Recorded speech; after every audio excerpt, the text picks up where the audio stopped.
Good evening, everyone. Thank you for being here, everyone. Still hard to get used to two of my right and two of my left, but I will someday.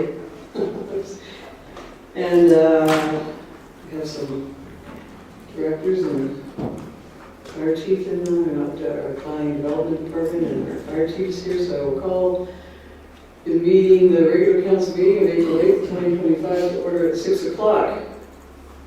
And on my right, beside our councilors, is Amanda Riley, our acting CEO, Craig Fox, our director of infrastructure engineering, and when they're on the live stream, you probably can't see Craig, but I think you can see Amanda. And on the left is Jocelyn and Alicia and Lisa looking after us. With the clerk, the important record keeping. So item 2 of the agenda is the adoption of the agenda, and I believe this is presented. There's no amendments nowhere. Amanda? No. Okay, so motion to accept as presented. I can do that, Mayor. Okay. I'll move that the agenda for April 8th, 2025 regular council meeting be accepted as presented. All right. Call the vote. All in favor? That's carried. And tonight we are pleased to welcome Sergeant Davey Day from, he's actually going to be in Disbury as our RCMP detachment, but he's the Three Hills RCMP detachment staff sergeant. He's filling in for a period of time to our good fortune. So he's bringing the third quarter report, and he has a variety of other information, I believe, that I know he wants to share something about his fighting the camera tonight. And welcome, Staff Sergeant Day, and I will turn the mic to you, and we'll look forward to your report and your information. It turns red. I think everybody, okay. Everywhere I go is different. Thank you for having me. I'm commander in Three Hills. I've been there 4.5 years. Total experience as a commander within the RCMP, going on 13 years as a detachment commander. So lots of experience. Heard Steve went down there, so they sent me an invite to come over for a while. So I figured, you know what, something different, change of scenery, and I figured I'd come over and see how things happen on this side of the fence. So far it's been great. The members have been fantastic. The support staff have been great. And I get to see kind of the style of policing that happens over here. So I was reviewing the stats today just to go over all the priorities that you guys worked on last year. What I'm seeing is a common trend within this region. So when I look at the region, I look at I border a lot of detachments, Disbury being one of them, but like Drumheller, Stettler. I do Red Deer County, Nehill County in my area. Airdrie Rural, another one. Crime across the board is trending down. Persons crime's going down. Property crime's going down. Just to give you an idea alone, property crime through last year, you decreased property crime almost 20% in your area, which is a big decrease. And I'm seeing that standard across the board, no matter what region I'm going in. I did speak with a few members before I came here and discussed, and the few prolific offenders you did have, they pushed to olds. Of course, we have the same problem on my side as well. I get phone calls quite often from neighboring detachment commanders thanking me for pushing my prolific offenders to them, which is not what we want to see, obviously, because we hate playing this game of going back and forth. We want to see, obviously, the justice system do a little bit more and have these prolific offenders stay a little bit longer in custody. I've seen some crimes, horrendous crimes, to accused hit a spouse with a hammer and released on $50 cash bail. So we're hoping that that's going to change, right? And because at this point, and on my Red Deer County side, it's the same way. I'm pushing with Red Deer, which is a lot bigger than Three Hills, and we're doing this all the time, pushing offenders back and forth. Because as soon as we find them, we put pressure on them. They move from the area, go somewhere else, cause trouble. They start focused on them. They start pushing back. So what we'd like to see is obviously them spend a little more time in custody. rather than being released all the time. To the point that I've done a number of bail hearings over the last year, and the offenders will laugh and say, well, I'll be out tonight. And they are. So it's catch and release for us, which can be very challenging. And obviously, I haven't seen it impact. I mean, it does impact the members because they're doing good work, and the person's being released back in society, and they're playing chase all over again. But it's not to the point that the member just gives up. They're still proactively chasing these people on a regular basis. So we're seeing that across the board. Person's crime. Anyone I talk to, I tell them person's crime is tough for us. We can't be in a residence when you see domestic violence. We're not there. All we can do is, educate, give any kind of victim all the, VSU, give them anything we can give them to help prevent future domestic violence. That's a hard one for us to curb. If you do see a spike in that, and I do see some assaults spike within the last year, not drastically. 2023, you had 38 assaults. For the year of 2023, 2024, you had 41. So not a drastic increase. Where I'm seeing numbers go down is criminal harassment's dropping down. Uttering threats again has increased from 24 to 30. They're not big numbers, like in my opinion. And I'm pulling disparate numbers here. Like they're not overly big numbers. When I see types of crime, you see the thefts have gone down. So theft of motor vehicle, you went from 6 down to 1, right? So that's a big decrease there. Again, not a big number at 6. We have way more in my area for theft of motor vehicles. Theft under 5, which is a big one, you went from 35 in 2023 down to 25, so down 10 files that year. So there is seeing a decrease in your property crime that would show in the stats showing as almost 20% decrease in your property crime. Which I know a lot of attachments, probably this one as well, focus on the last few years, crime prevention. But the overall numbers looking at, I see, failed to comply with breaches last year in 2023. They had 83. That's a great number to see. That's just that yes, they're breaching their conditions, but it also means that they're being apprehended for breaching those conditions and then being held accountable. Downfall again is being released on bail. And when they get released on bail, I mean no cash bail, getting released on just promise to show up for court. So very, very few we see any get released on cash.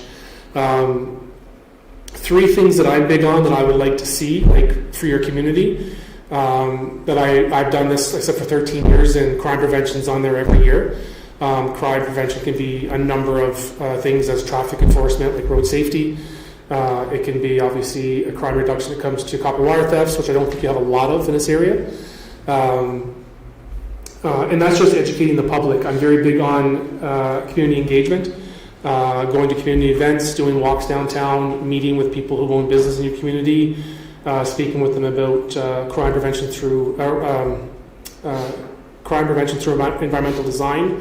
And that's just basically discussing what types of cameras they can utilize to help us help them.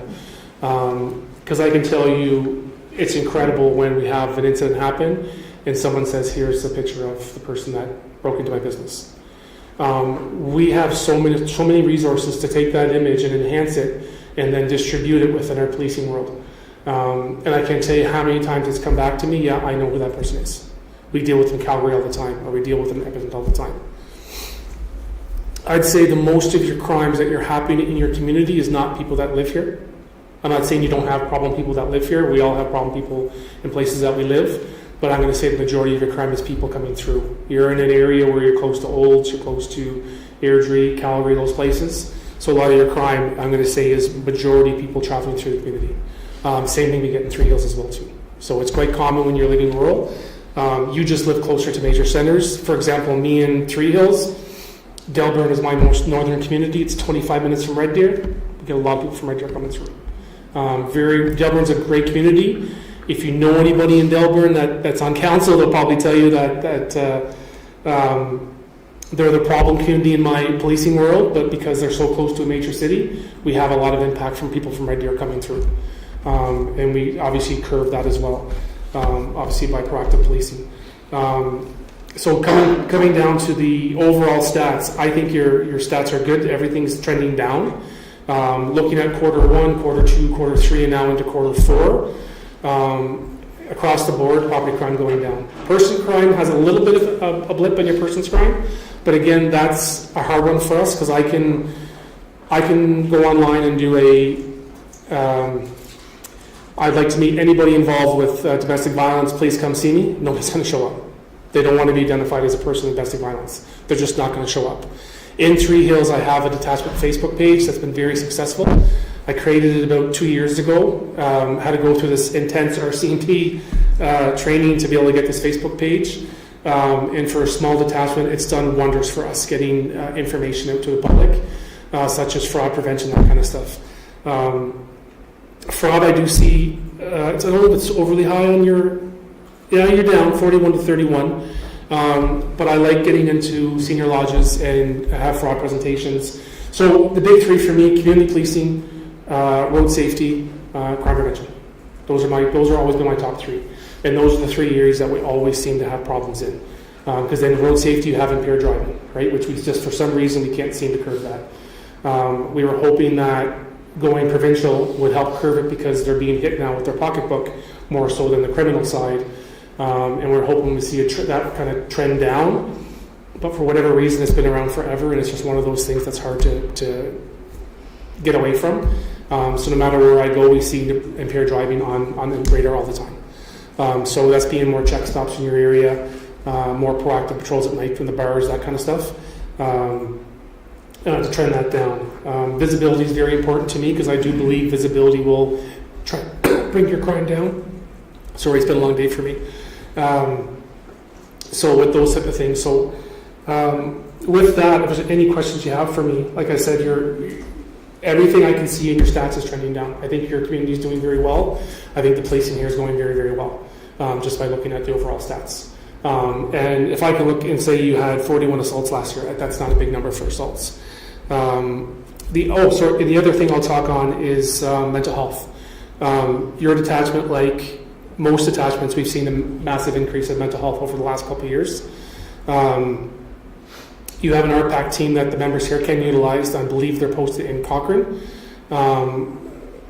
My rule of thumb is that if they go to a mental health call and there's no grounds for a Form 10 apprehension, which is a Mental Health Act order, that they'll do a RPAC referral. And the RPAC team in my area, Zeta Drumheller, has been very, very good. We've actually seen a massive decrease in our mental health calls by doing those proactive referrals. So if we see any sort of information that's going to help us say, you know what, this person is definitely going down this path, that we feel they might be in a crisis, we'll do the referral. The RPAC team doesn't phone, they'll actually go to that person. And it's a psych nurse and an RCMP officer that show up, and then the psych nurse takes the lead, as they should, with that individual, and they'll come up with sort of safety planning on ways that they can help prevent themselves from going into a crisis and getting help and even getting counsel if they need it. So to me, that's been a very success in my land over there. So it's something I'm going to try to push hard on this side when I'm here, is getting those referrals out to help decrease your mental health calls. I don't think your mental health calls were overly high. So you did go up last year, so you went from 55 in 2023 to 64. I can tell you I'm probably 90 in my area. And we went from 90 down to 64. And my RPAC team for my area only started October of 2024. And we've seen that much of a decrease by just those wereferrals. Because we figured we're going to put a lot into this. We're going to say, you know what, if we can curve this and we can get them help before they go into a crisis, it's worth a shot. And we've seen a massive decrease in mental health calls. Thank you for that. I am going to just ask, maybe to finish your presentation, for questions, is to talk a little bit about body-worn cameras and the success of them and Yeah, how so things are going with that. So these here have been great. So I think Didsbury had the same training I did. It was in early February. So you've probably seen these around town a lot. If you see the green means we're not recording. People think green you're recording, red you're not. Red we're recording, green we're not. The reason why we're showing green is we want to be transparent with our community. We want to say that we're carrying these cameras at all time. These are audio-visual cameras that are recorded. When it's green, we're not recording. The only time that we press this button to record is if we feel there's an incident about to happen, or if we get dispatched to a call for service. So if I get dispatched to a call for service, I'm hitting my recording. and I'm allowed to record throughout the entire event. So if I have to go in a house, I have to go into a house. If I have to go to a vehicle, wherever, there's no privacy. I can use it whenever I want. Now, where the privacy will come into play is, let's say I have to go to your residence and get a statement, and I'm not there for an active call. I will show up with the recording on, but I will not enter your residence. I will ask permission to enter your residence because it's your privacy. I'm there lawfully, yes, but I'm not allowed to be in your house lawfully unless you allow me in. Again, non-incident, just me showing up at your doorstep. I will advise you I'm recording. It's audio-visual, and do you mind if I come to your house? We have two options. You can say yes, you can come in, or you can say no. If you say no, I have two options. I can ask you to exit the residence to speak with me, or I can turn the camera off and go inside the residence. What we're seeing with this no one likes to be recorded, just so you know. Everybody hates to be on this camera. And I've used it quite a few times already, and it's incredible how much this has changed for us, as evidence obviously going for the courts, and time less in the office of uploading documentation. This is connected to my work phone, so if I take photos from this, I can literally point this and I can capture with my phone. And as soon as I do that, it already gets uploaded to my personal profile on my computer. And there's no transferring data, all this kind of stuff. I can literally go in, grab it, and then put it for my court stuff. It's expediting our process drastically when it comes to gathering our evidence. So we do everything now through our work phones and through this. That I can even capture a statement and send it for the person of the video and say, can you please sign that this is your video? I can send them through email, they can sign on it, and we're expediting the process. So there's less waiting, trying to find the person. I can't meet you now, I'm at work or whatever. Well, we can send it to them and say, when you have time, you can sign it and then send it back to me. So there's incredible amount of different areas that this is helping us improve our investigations and actually speeding up our investigation to get it to court as soon as we can. Because you're probably aware of the pre-charge approval that we have in play now too as well. So this again is just meeting what the Crown wants, and we're just doing that at a faster time. So less work in the office, on the computer, trying to move videos around, pictures around. It gets downloaded right to the source. And it's just literally over into a profile, and then we can upload it into the pre-charge approval. So really, really fast. But yeah, it's been a complete game changer, and like I said, people will run away from us when they see our camera. So it can be challenging, but it's done way more positive for our work. And you're probably aware that we do get a fair bit of public complaints that are not overly legit. And this is actually decreasing that time now spent in the office working on these public complaints that were bogus to begin with. And then once you play the video, it's like, that's not what happened. And one I'll share with you, I won't obviously give names, but we had one that a female had showed up at a residence when they had separated. And one of the witnesses had captured everything on her phone, and then us with our information, she was destroying the door handle with a hammer to try to break into the house, pushed a lady, and this was all captured on the witness's phone and our camera. And she was charged, obviously, and then she didn't like that she was charged, and then she went on police brutality and wanted this whole investigation, and we pressed play, and she was rolling around the ground by herself. Nobody touched her. And so when you see that through camera, it's, okay, what you're saying is not what happened. Like, if the member did do this, then we want to investigate that and hold that member accountable, as we should. But what we're seeing in the short term right now, because it's still fairly new, is that it's curving that down again, which is less now for members to be in the office. Like myself, because I do a lot of those public complaints, so they're very easily, I'll withdraw my complaint when they see the video, because somehow they still don't believe that this is what happened. But when you play the video, it's kind of like, oh, this is what happened. And so yeah, sometimes there's a little bit of friction there, but overall, it's been fantastic. That's great to hear. Good to see our safety protected more too. Any questions, Sylvia? No questions. Thank you for the presentation. It was very informative. Yep, Councilor Windsor? Thank you, Mayor Hunter. This afternoon, I'm looking at the priorities that you have kind of stacked, and I see them numbered. I guess I want to a comment, maybe about two things. first of all, that it's not a priority list. It's just 3 different things. Mhm. And it's not one above the other or one that you're facing more than the other. No. And secondly, if you would comment a little bit about your community engagement, the community engagement, and what does that entail? So, again, I'm big on it. Like for me, again, I'm over here now, so I'm going to focus on normally what I would do over in Three Hills. I'm going to focus here, just to give you some highlights that what I do for community policing. I bought these scooters for our detachment, and they're electronic scooters for Three Hills. I'm going to bring them over here, and the community response to them has been phenomenal. And what we use them for is, for example, is parades, the downtown core in Three Hills. And last summer, if you remember the big heat we had, like 30, 35 degree weather. So what I normally do is buy little freezies and I put them in the freezer. So we have an outdoor spray park in Three Hills, and I'll take freezies down on our scooters to the kids at the spray park, and we'll give freezies to make that connection with the communities, especially with the youth, which is a national priority for the RCMP. 2 years ago, I held the first RCMP Youth Academy. It was a full week. I brought in every section in the RCMP to be there. The kids got to wear like a bomb squad outfit, and they had like scenarios for them. Had major crimes. So one of their favorite presentations was major crimes, and it was a Family Guy homicide cartoon, which they really enjoyed.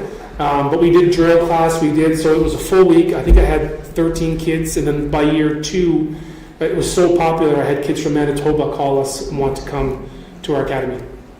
We had a great relationship with our schools. They donated to school for free. We had meals for the kids all day that were donated by local businesses like that there to help us with the program. I'm big on coaching softball. I coached my daughter softball the last 4 years in Three Hills. Obviously, I'm still going to do that in Three Hills. But that's been huge for me with community engagement.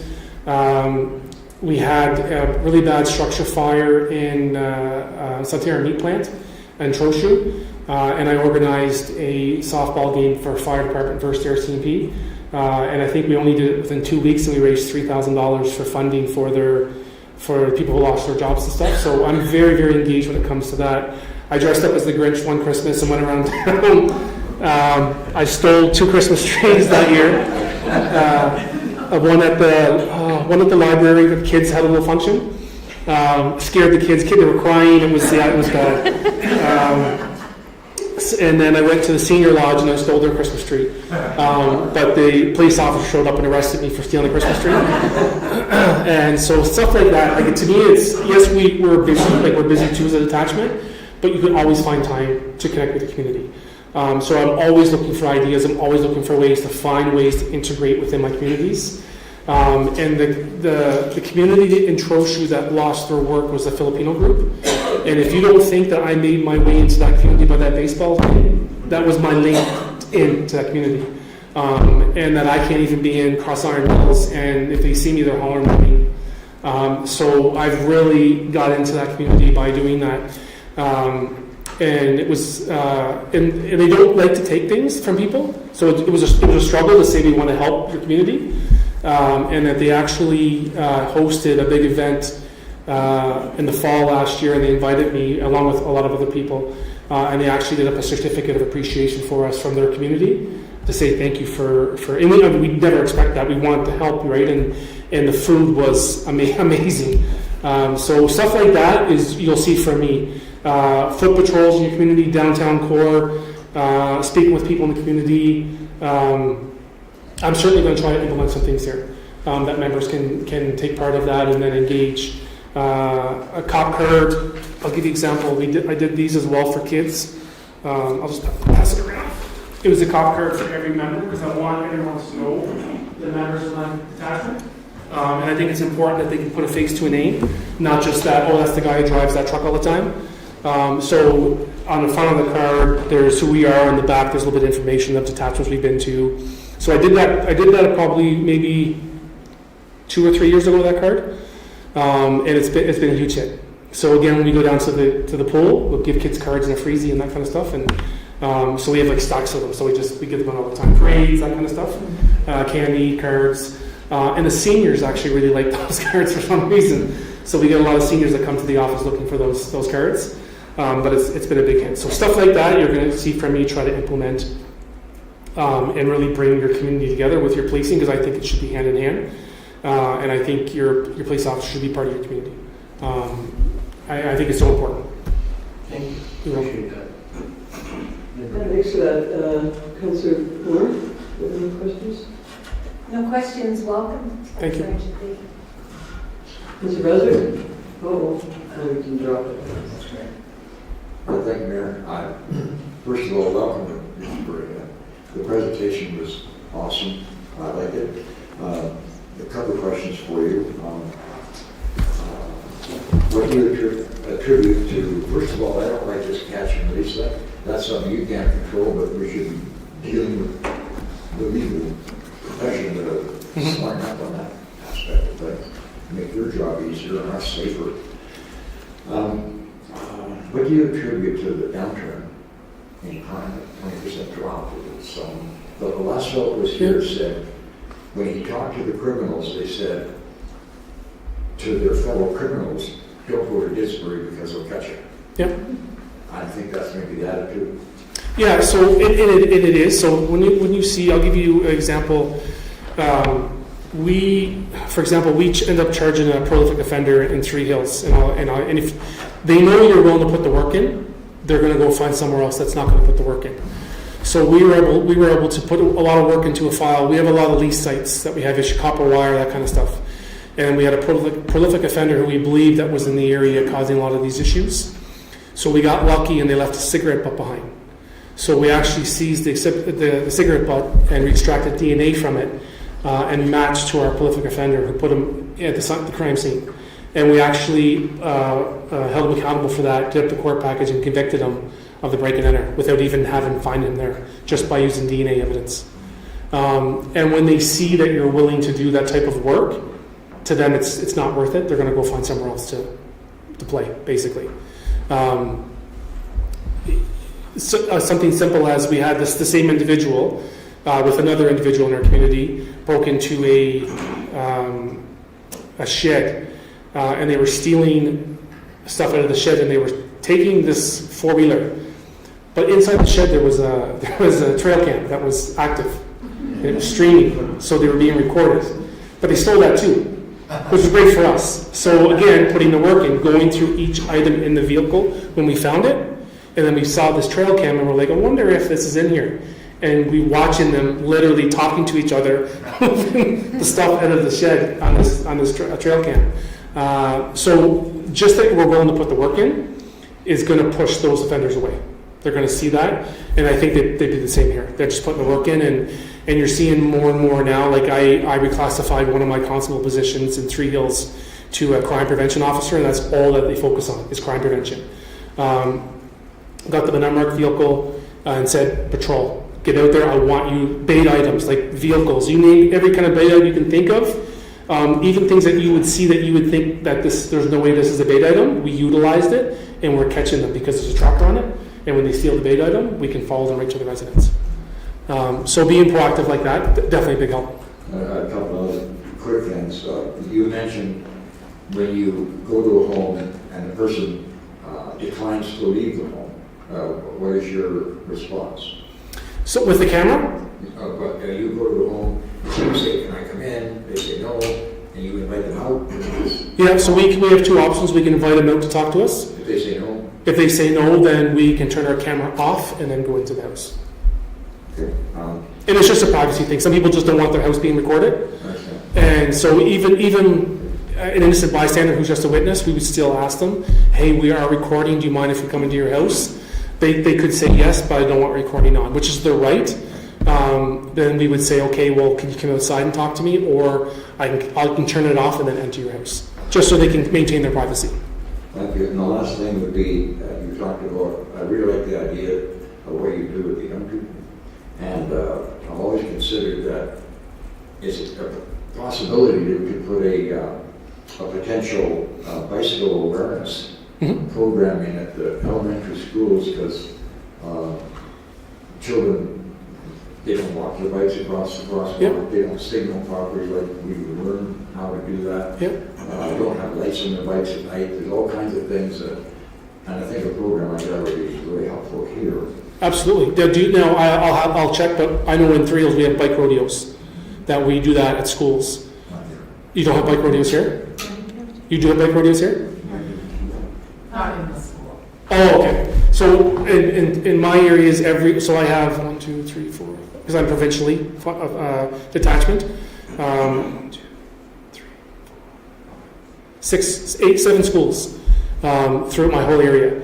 And then we attend every school for a bike rodeo every year. It's usually in the fall, the spring when the kids start getting their bikes back up.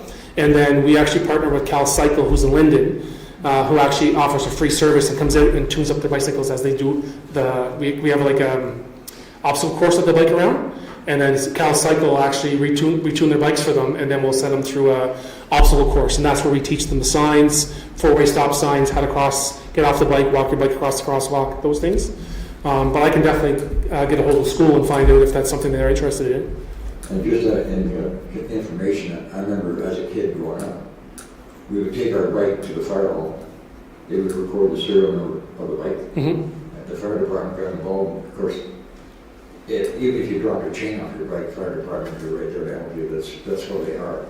And they issue a license plate, which you put on your bike. Yeah. So there was 2 ways of preventing theft. Yep. And recording, because everybody had to go and get their bike registered. Yeah. I don't know if that's something maybe to involve. It's something we definitely can look at. I know more in the last probably number of years, when you purchase a bicycle, the place you buy it from will inventory your serial number, so you can call them and say, this is my serial number.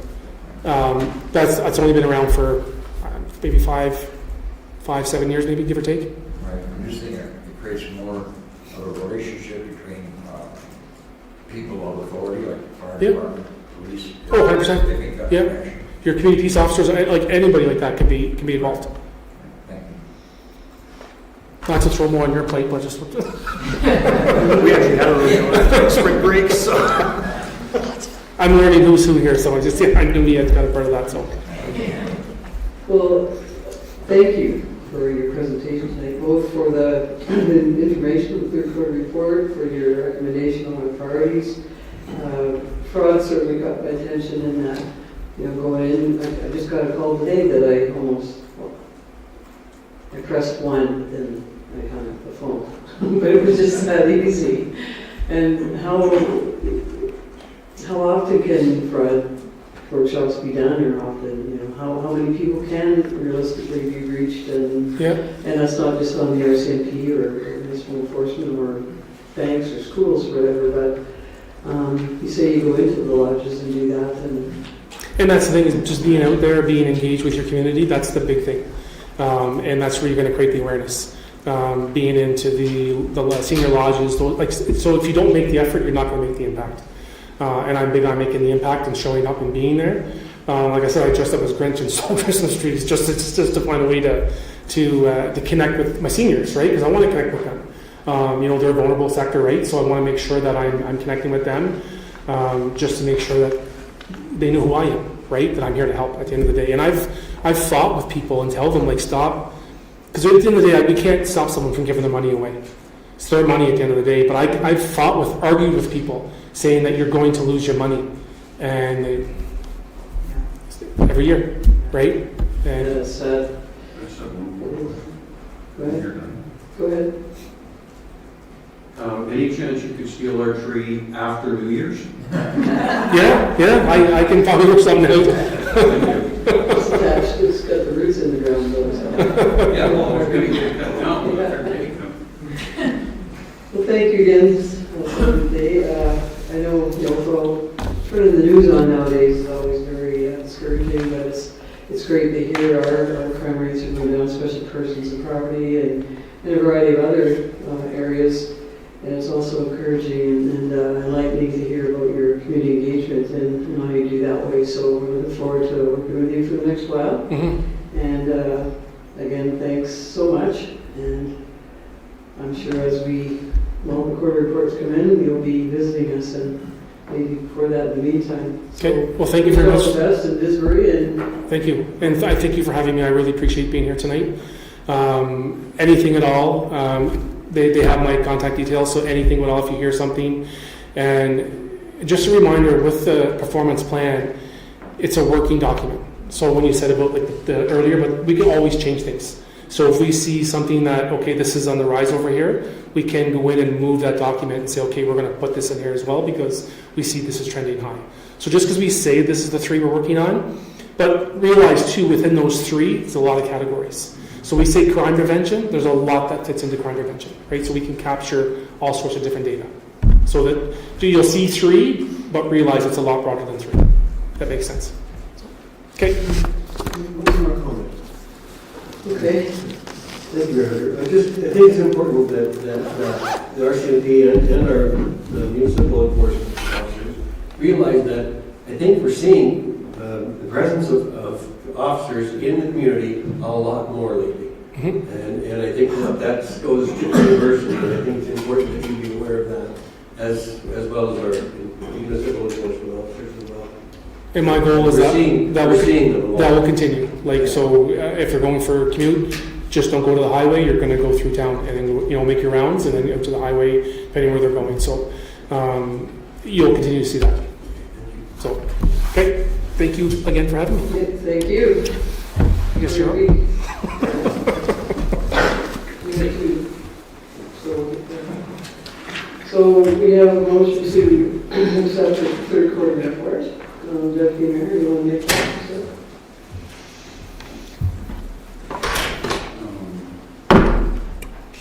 Page 3? On page 3. I don't have a 3. Just up there. I can't. Here. I got the notes on it. I move the council accept the Disbury RCMP Detachment third quarter report for October 1st through December 31st, 2024 as information. I just going to call a vote on that. All in favor? That's carried. And then we have the motion on the 2025 RCMP priorities, just to accept the presentation, because at the end of the delegations, we'll deal with the priorities. The information. You're on So second. thanks, Yes. page. Yeah, I've got that. Oh, I move the council thank Sergeant Jamie Day for attending the council meeting and to accept this presentation as information. okay. Call a vote. All in favor? That's carried. You see our new fire chief and emergency management director, manager. Sorry, the fire chief first and foremost. Always, Chief Musso is here to represent or speak about the municipal enforcement priorities in the communities. Chief Musso oversees our protective services. So, welcome, and you have the mic. Thank you for that. So yes, just bringing forward our 2025 municipal priorities. In 2024, the priorities were traffic education enforcement, continued education enforcement of bylaws on a complaint basis, and continued development of community relations. In 2024, as I'm sure you're aware, we experienced some turnover in the municipal enforcement department. So after some internal discussions with administration, we're recommending essentially the same priorities for 2025, specifically bylaw and education enforcement on community standards, responsible pet ownership. Those seem to be the two of the bigger ones where our calls for service for CPOs are received. Traffic education enforcement, focusing on our primary thoroughfares in town, 23rd Street, 15th Ave, 20th Ave, 20th Street, and 582. Other various moving infractions like stop sign violations, illegal U-turns.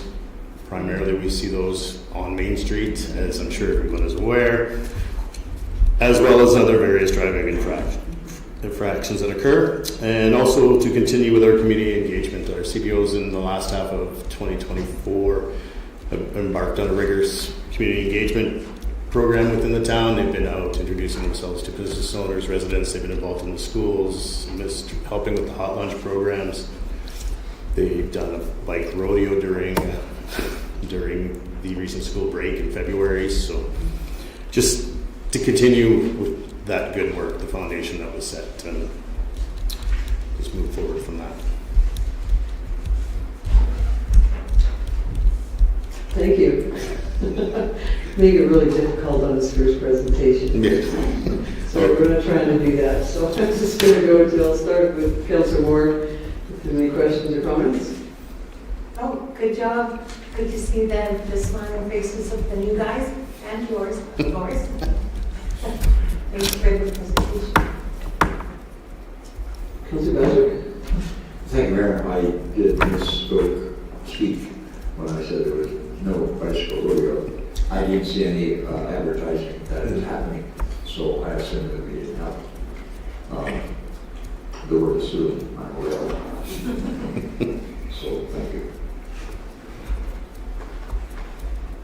Councillor Windsor.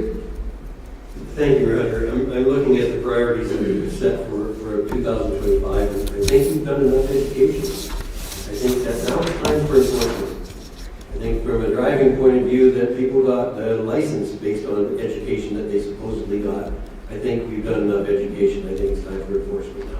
And again, I'm going to reiterate that we're seeing the presence of the municipal officers in town a lot more here recently, and I want to make sure that you understand that I really appreciate that. And I think a lot of residents do. Maybe not one in the gallery, but the rest of us do. Yes, that's some of the feedback we've heard. Very appreciative to see the school zones and whatnot. And I do know there was a focus on education and mornings earlier on, and there has been some uptick on the enforcement side as well. Thank you. Deputy Mayor. I agree with Councillor Windsor on the education should be over. Not that I have built-in radar, but the one thing that I continually witness is excessive speed. And I'm starting to notice it with commercial vehicles in playground zones that are contracted by the town. And it's disturbing to me. We have children in those playground zones, and large trucks like that have no need to be going in excess of 50. I'm going to say it's higher than that, but that enforcement, I think, is paramount. Thanks for that. And I know I was talking about that, or thinking about it, or whatever I was doing about. I know when Lucas Ron came and started with education, because I think he was one of our first CPOs in a while. And so I think he was here 5 years ago or 4 years ago. He started 5 maybe. And I just support that enforcement is probably a priority now.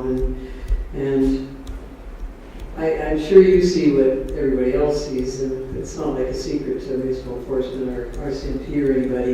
It's what we're seeing, and we appreciate that. I really appreciate the presence. I see them a lot, the peace officers.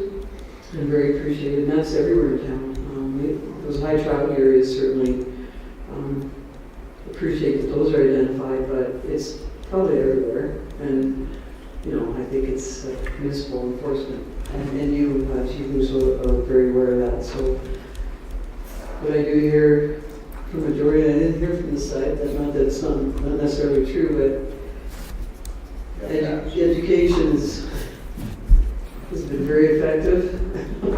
We'd like to see more enforcement. And I think there's a few topics on here tonight. They're going to talk about enforcement, and I think our dog park is one of them too. So it's not, sorry to keep you so busy, but we appreciate that you like being busy. But thanks for your presentation. I appreciate the priorities too, and how they're laid out here. And I know I've seen the peace officers in the playground zones helping kids across crosswalks, and it's just really impressive. The smiles on their faces are pretty big, those kids. I have to give them a high five.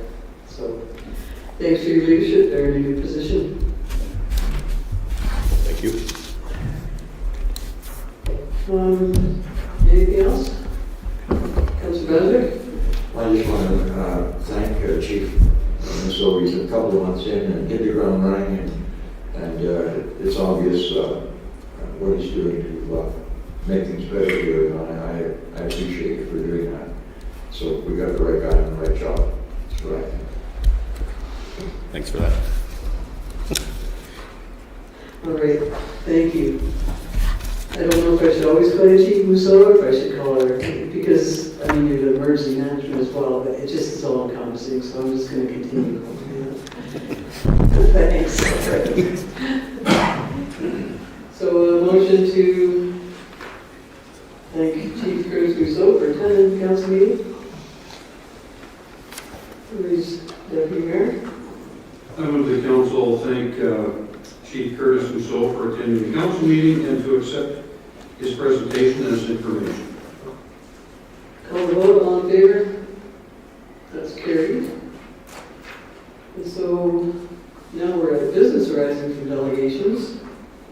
And that's to adopt or accept, to set the priorities for RCMP policing priorities and for municipal enforcement priorities. And if, at this point, are there any other suggestions or recommendations to add to these priorities? Councilor Beswick, Councilor Moore, thoughts on that? Councilor Windsor, Deputy Mayor? Is it all covered? We're filling these out, aren't we?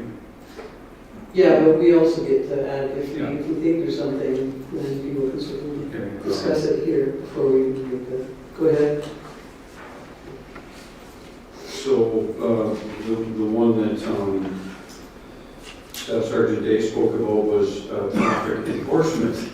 And I just want, or would hope that that's one we would have in a priority. Traffic enforcement and crime prevention were the two that seemed to be the most encompassing. Those were some that he mentioned. I don't know if they were on his list there. Yes, they are.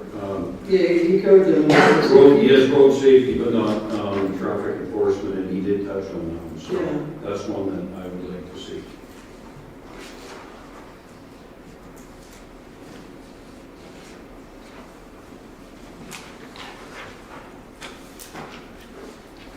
I'm just looking back at page. Yeah, and I know that when we were talking about those, but if you want to add that certainly, but when he talked about road safety, I believe he put traffic enforcement, but that can be definitely added as a and, or do you want it separate, or is road safety and traffic enforcement? I would like that. You can make the motion if you like. It doesn't matter how it's worded, and I accept it. If we understand that traffic safety would encourage the enforcement, not just the education, but I would like the enforcement to be a priority.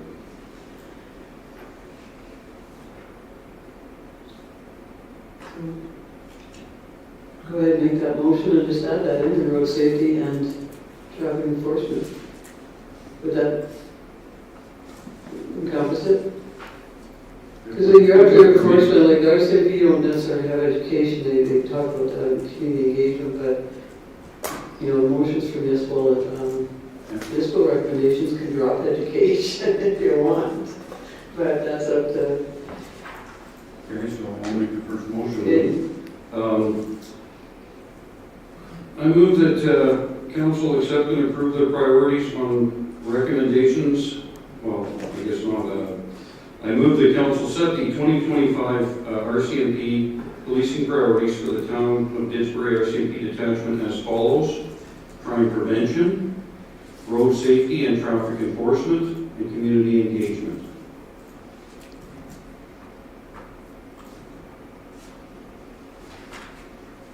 Any other comments on that then, Deputy Mayor? Councilor Wizard? Councilor Baswick? Councilor Moore? No. Right then, I'll call the vote on that. All in favor? That's carried. And the motion then for municipal enforcement? Sure. Thank you, Mayor Hunter. I'll move that council set the 2025 municipal enforcement priorities as follows. bylaw enforcement, traffic enforcement, and community engagement within the town of Disbury. Any comments on that? Councillor? Moore? Yes, I don't know why we would drop education. We've got the enforcement there. I would assume there might be a few people, new people and new drivers that they might need to educate as well. I would prefer that you went with the priorities enforcement, they're saying enforcement priorities, being the bylaw education and enforcement, traffic education and enforcement, and community engagement within the town of Disbury. I would prefer to see it that way. I don't think we're losing anything by continuing the education. Would include our youth as well. Deputy Mayor? I would hope that education would go along with it. I'm fine either way, just with an emphasis on enforcement. Yes. Wait, did you want to say something? Go ahead. Thanks, Mayor. What I wanted to say is if council prioritizes enforcement, that does not mean we won't also educate. It just shows us you are encouraging ticketing but it'll still come down to the officer's judgment based on what the incident is. Okay. So they wouldn't go and say, well, council said I had to ticket you No. today, so it's not my fault. It is their fault. They could say that. We're actually giving them out. Aren't we? But I think that's understood. I do. I mean, we count on their judgment and discretion all the time, so that wouldn't change by any means. And that's not the intent, it's not to change that.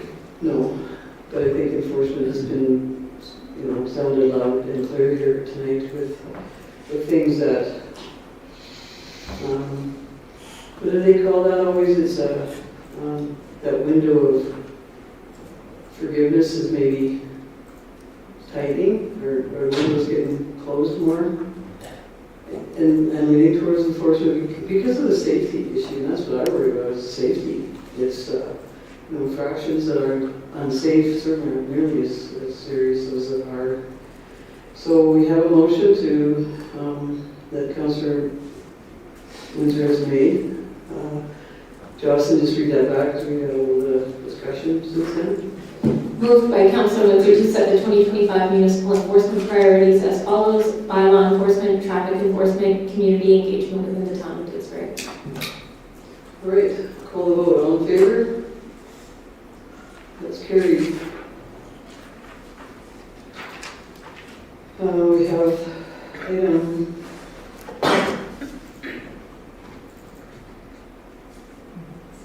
4. I'm just writing something here. So item 4, we have the March 26, 2025 regular council meeting minutes. And I think Jocelyn said an amendment to it, which wants to note. Yes, thank you for that. So on the resolution pertaining to the development permit for the direct control district, there's a numbering error, and so we just want to make sure that we're clarifying that the numbers are 1 through 9. Thank you.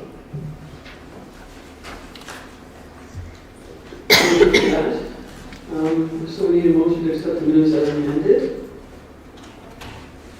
Councillor Beswick. Thank you, Mayor. I move to adopt the March 26th, 2025 regular council meeting minutes as adjusted, amended, and adjusted, and changed also. Revised. That's a lot of words. Call the vote. All in favor? That's carried. All right, so recess our regular council meeting at this point at 6:54 p.m. No, we're going to enter the public 5.1, bylaw 2025-03, amending Creekside Area Structure Plan. So we'll call the meeting to order at 6:55 now, because I called it to order 15 seconds later. This public hearing is to consider bylaw 2025-03, amending Creekside ASP bylaw 2022-15. The public hearing for bylaw 2025-04 will follow. Bylaw 2025-03 reflects an amendment to the ASP with the inclusion of new future land use map within and adding an additional land use district. Bylaw 2025-03 received first reading on March 11, 2025. So I'm just briefly, as the chair of the public hearing, I'm very to limit the time taken by a person to 5 minutes. After which council may wish to ask questions. All questions must be channeled through the chair of the hearing. In accordance with the procedural bylaw, the public hearing is available through the Zoom link on the Town of Didsbury website. For those participating virtually, we ask that you please use the raised hand function when questions, comments are called for from the gallery. Those speaking are asked to please state their name, municipality of residence, and if they're speaking in favor or in opposition. And so after we hear from our planner, Tracy Connolly, we'll go through a series of questions and I'll call on the council and the gallery and virtual attendees if there are any. And having said that, I'll turn this presentation of the proposal to amend Creekside Area Structure Plan to Tracy Connolly, Town of Didsbury planner. Thank you. Thank you for the introduction. So I will turn to page 34 of your agenda, which is the beginning of the presentation for this proposal. So as you've outlined, we are considering two bylaws. So this presentation will discuss both bylaws and hopefully bring you to an understanding about the bylaws. So next slide, please. On page 35, this just shows you where within the town of Didsbury this property is. So as you can see outlined in that large circle, it's within the northernmost portion of the town of Didsbury, adjacent to Mountain View County to the north. Next slide, please. Here on page 36, we're just more specifically looking at the quarter section itself. And what I'm outlining here on this slide is the proposal is concerning the lands on the western side of the property, which is the industrial side of the property, and only within that area. Next slide, please. Here on page 37, this is the existing figure within the area structure plan. So this is the future land use map that was adopted with the area structure plan. And so what we're looking at today with this proposal is the applicant has realigned the configuration of the road and moved a few of the parcels around. So it's slightly different than what that figure looks like. So we are here to amend the area structure plan to come in alignment with what this proposal is. So the next slide on page 38 of the agenda. So this is the proposed figure that we are asking to be included within the area structure plan. So as you can see here, the road has been straightened out and moved a little bit to the west. And with that realignment of the road, we've also seen a relocation of parcels to be on the east side of that road. So the proposal is to include this figure, and it's going to be identified as future land use phase 1, because we're only going to be discussing the western side of the property within Creekside Area Structure Plan. So as we move to the next slide on page 39 of the agenda, so what this is just an overlay of the proposed outline lots, looking at what the current zoning is underneath. So this will give you a bit of an idea how it's changing from what was approved to what we're looking at going forward. So as I've indicated, the road has been moved a bit west, has been straightened out. There was a cul-de-sac at one time that was in there and has been removed. And also, originally there was a consideration for a stormwater pond area in the northwest corner of the property. That has changed, and the stormwater pond has been moved down to where one of the original stormwater ponds was and enlarged. So you can also see when we're looking at this You can see that some of the area is overlaid, the lots are overlaying area that was zoned for the Parks and Rec district, and then up in the northwest corner you can see there's a lot that overlays what was supposed to be a stormwater management plan. So this is just a demonstration of what the impact or change is within the property, so you can understand what it is we're discussing today and the level of change that's happening, which really isn't a large level of change or not a very big impact on the work that's going ahead in the area structure plan area. Next slide, please. So here on page 40, so then the reason I showed you that map initially is to show you that this is what we're rezoning. We're asking to rezone some of the lots on the eastern side of the road to industrial, because originally that area of land, according to the first redesignation that happened, was for Parks and Rec District, the Parks and Recreation District. And also we're asking as part of the redesignation for the inclusion of a new zone within the area structure plan area. And you can see that is that blue lot on here, and that's for institutional. The reason for the institutional is the applicant has indicated that he has plans for that specific lot to be donated to a not-for-profit society. And in our pre-application meetings with the landowner, it was confirmed that this is the district that would be best suited for the future plans for that area. Next slide, please. So just once again, just a quick overview, just having a look at what's there going forward. So what I'm trying to demonstrate by looking at this is these new industrial lots that we're looking at on the east side of the road are not actually going to be impacting the mature stands of trees to much of an extent that are already there. So the trees can remain. The lots have been configured so that they're within the area that's already cleared and doesn't have vegetation. So just demonstrating that we're still minimizing the impact on the natural environment within this property and allowing for future development. And this also shows you a little bit more clearly where that larger stormwater pond will be located down towards the southern end of the quarter section. Next slide, please.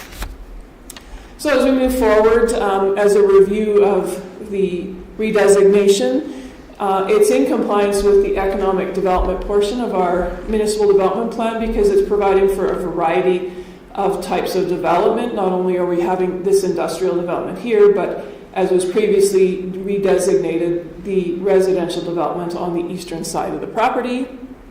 It's within the live-work neighborhood area of our municipal development plan that allows and considers a variety of types of development to happen within this area. Next slide, please. So here finally on page 43, the land use concept phase 1 map, if it is approved with the first bylaw, would bring into compliance the request for redesignation, because the redesignation would be aligning with that figure, and then we can move forward with the property. That concludes my presentation. Thank you. Any questions, Deputy Mayor? Mr. Windsor? Thank you very much. Tracy, on page 39 of our agenda, through the industrial area, the south boundary, and then up through the east or west side, through the industrial lots, and then on the west into the quarter to the west, there's a double dotted line there. Is that a pipeline or right of way, or what exactly is that? Through the chair, and thank you for that question. So that's showing a right of way, and the applicant has been working with the operator of that right of way, and the pipeline no longer exists and has been in the process of having that discharged from the title. So what that means is there will be no impact on future development in that area where that dotted line is showing. Yeah. Thank you very much. Also, there's the road shows that it dead ends in the southeast corner of residential development. And I'm wondering when that 16th Street, I think ties into 16th Street, when do we ask about 16th Street and who is responsible for developing that? Thank you, through the chair. So what we're looking at here is the future development, and so this will be the industrial road. So the industrial road will continue south. It connects up with an existing road and go on through south so that it can be connected to 582 from that direction. The intent is at some point when the residential development happens, then we would be able to consider the continuation of 16th to incorporate a separate means of access to the east side of the property for residential development. Thank you. Councillor, Can I speak to Hazard? that? Can I speak to that, Bill? Well, am I allowed? Sorry. Or were you satisfied with I was happy with the answer? Grant Tracy, yeah. I don't mind it, if Tracy doesn't mind, if Chris enhances that. What the property doesn't indicate on that southern dead end, Bill, Yeah. is that I've bought, I'm not gonna talk about it. Is that I've bought, I'm just giving information. I've bought that lot and created an easement on the east end for 16th Street to come through that lot. Okay? Thanks, Chris. Yes, so that was very informal. Thank you for the answer. I won't- Appreciate that. No, I don't mind that at all. I mean, yeah, it wouldn't happen if it couldn't. So, we appreciate that Amber is here. Chris is there to answer questions if there are any. Councillor Bazic? Thank you, Mayor. First, I appreciate your dedication to this, where it's so special to me, and I'm sure everybody else. I noticed that there was a letter from, I lost it here, the tank farm that's by there, and I understand by this it's all complied with, and I expected that anyway. So, just so confirm with me that that's getting dealt with appropriately, and let's get her chosen around. Thank you.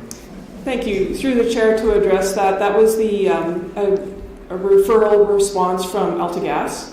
And AltaGas had indicated that they had concerns in that letter with residential properties in proximity to their facility.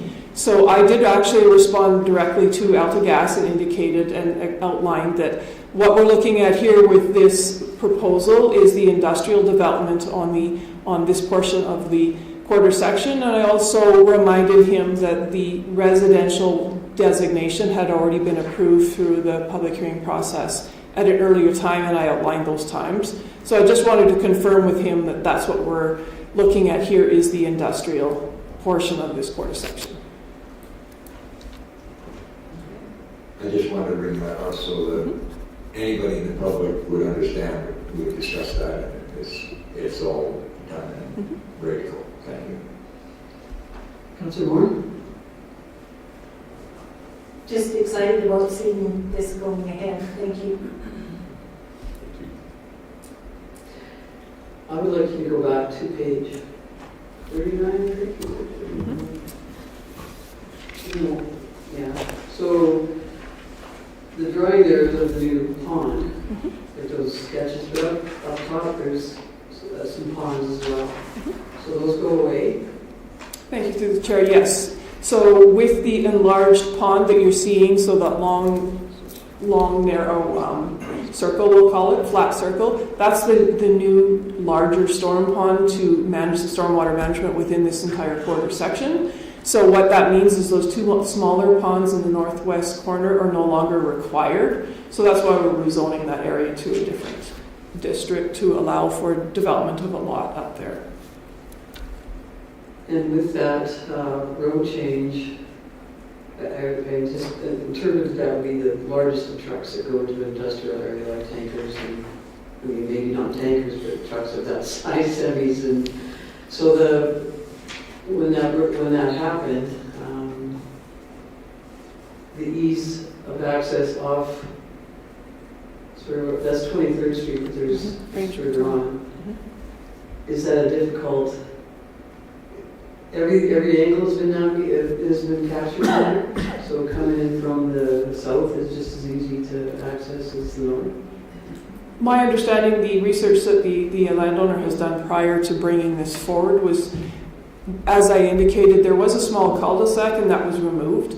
to allow for easier movement of traffic that would be associated with industrial development within this area. And you can see up in the very northwest corner, that's a bit of a wide approach to allow for some turning radiuses in that area.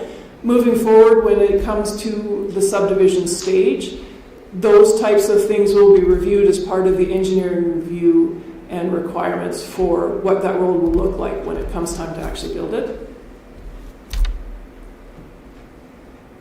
Great. And then I just, as their structure plans are visualized by the developer, by the owner, you see extra lots being added because it just was possible, is what it looks like. I mean, there were some there already, but they added because it accommodated all that. And that road is probably better, straighter. But those things come, I guess, with time, and I think they're great amendments that I'm interested in institutional district being in the industrial, but everybody loves surprises and see that it's down the road. Go ahead, Councilor Bassler. Motion? Well, no, we're not ready for that. We don't need a motion right now. And I don't see any other questions. Are there any questions from the gallery or from our virtual friends? No questions from the virtual. No questions from the gallery. Great. Just getting to my right page again.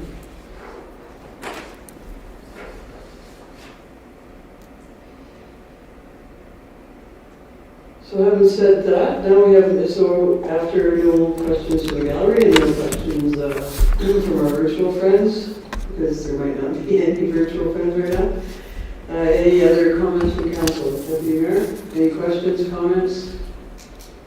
No, I'm just, like the rest of the councilors, excited to see this development. Councilor Windsor? Come up, no. Councilor Moore? All right, so hearing no more questions, I want to ask if council's had enough information to render a decision later on our agenda. Deputy Mayor? Yes. Windsor? So at that point then, I will declare this public hearing closed. And we move into the second public hearing.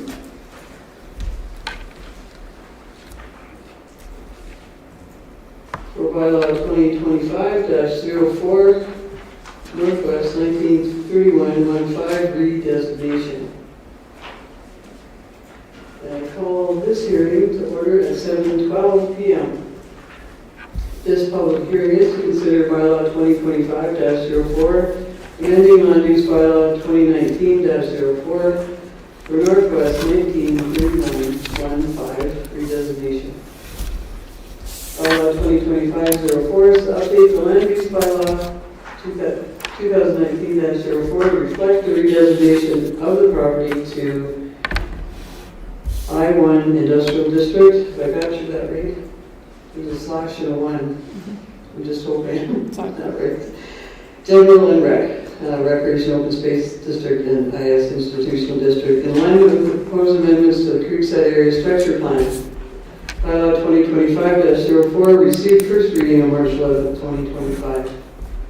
And I won't repeat my spiel on taking time and how many questions you can ask, or if you're in favor or opposition, and we'll go right to Tracy again to present on behalf of Lieutenant Disbury as our town planner. Thank you. So if we jump to page 39 of our agenda package, that is within the presentation. So what we are doing here is just an overlay. So this will help to explain why I have to come forward and ask for a redesignation, because you can see on the eastern side of the road, some of those lots are overlaying in the area that currently has been zoned and are colored green.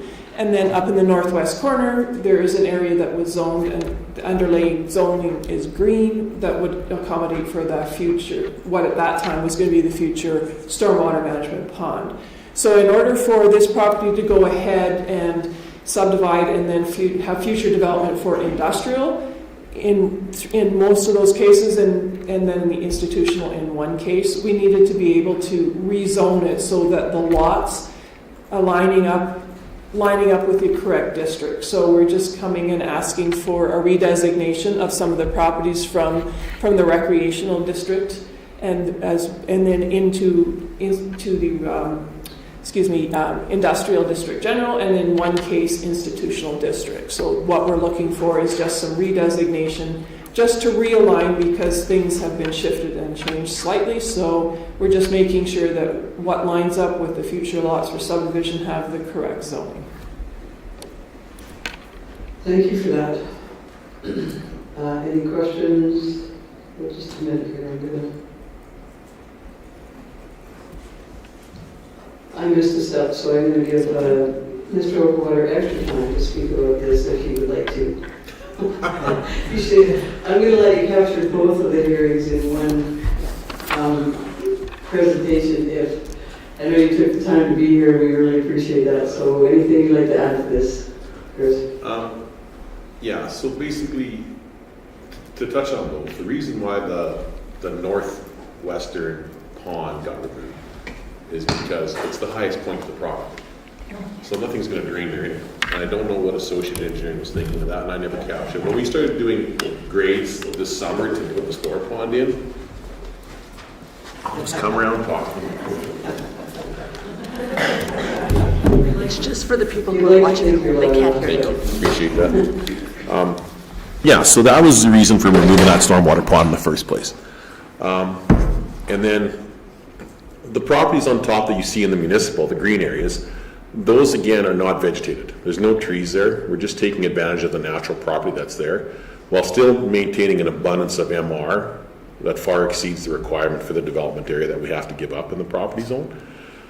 My family and I were approached last spring during the development phases about supporting the Hospice Society. So we thought that a way to support it would be we'd donate a lot to them to build a hospice here in town.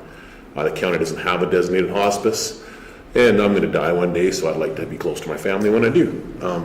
So we thought that was the reason for that far north lot that's under the redesignation.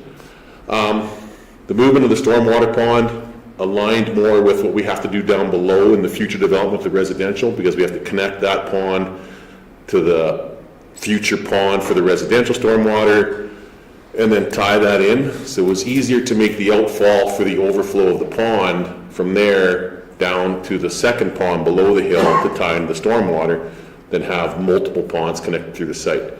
The transportation, as if you go back, like we say, we did straighten out the road just because of the fact there was a cul-de-sac in there that they designated that was going to make it impossible for proper development of lots for an industrial purpose and no room for trucks and everything to get around to it. So that's kind of how everything came about doing it. It got started last summer with the support for John Haladich and the group down below with the clay they needed to get Valeros up and running as well. So that's kind of what's advanced this. And our engineering team is coming out next Monday. I should have I should have Rev 1 of the engineered drawings for the servicing to go through the industrial park on that side. And so then once this is done, I'm hoping to get this done, the subdivision plan done, and then sit down with your team and create the development agreement that we have to have in place to get this going forward. So, and I really am hoping to have shovels in the ground, good Lord willing, and the creeks don't rise. July, August, hopefully. You know, I do have some interest in the lots already. We do have a representative already marketing the properties, and so we're hoping to get that moving forward, right? So we also are, just for future, I know it's not part of this plan, the overall look at the residential down below. I know that I've had conversations with the West Fork Estates people that border that, and while that layout there is, when we get closer to that point in time, there will be adjustments on the northern end somewhat to protect and put more of a buffer in for those people as well to try to ease that pain a little bit on that side of things. So I think we're really trying hard. I thank Mr. Bazard, thank you, and Dorothy, I know that you said this to me before. I do care about the town. We're trying hard to make it so it's at least pain for the people that are down there as it is possible. But unfortunately, everyone's gonna suffer something somewhere around the time. Change just does that to people, right? So, a comment on the pipeline right away. I have a discharge. I have the document for that. I've had that for years. And we've already removed the section on the other side of the tracks, the west side, that's been torn out. And we've torn out probably half of the section of pipe that's buried in there. They will never discharge the right-of-way. All they've done is told us that it's not used, so I can tear the pipe out, but they will never discharge the pipeline right-of-way. That will always register there. So, but there's nothing that will stop anybody from being able to build over top of it. As we continue to move northward in a northwesterly direction and strip and grade, we'll continue to tear out the pipe that's there. And eventually we'll have it all removed across that entire piece of property. So, yeah. You can stay there, there might be some other questions.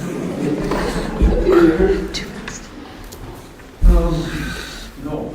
Thank you for the explanation. Thank you for the explanation. Councilor Moore? None for me either, thanks. Councilor Beswick? Thank you, Mayor. I just like this totally, as she knows, our development people know. I think what you were talking about was that dotted line. That's the pipeline you're talking about? That's good. That's all good. Let's do it. Thank you. Yeah, and I think this is wonderful for our community too, and I certainly, we're all aware of how passionate you are about your community, and we see that even in our sign our party that we just had recently out here.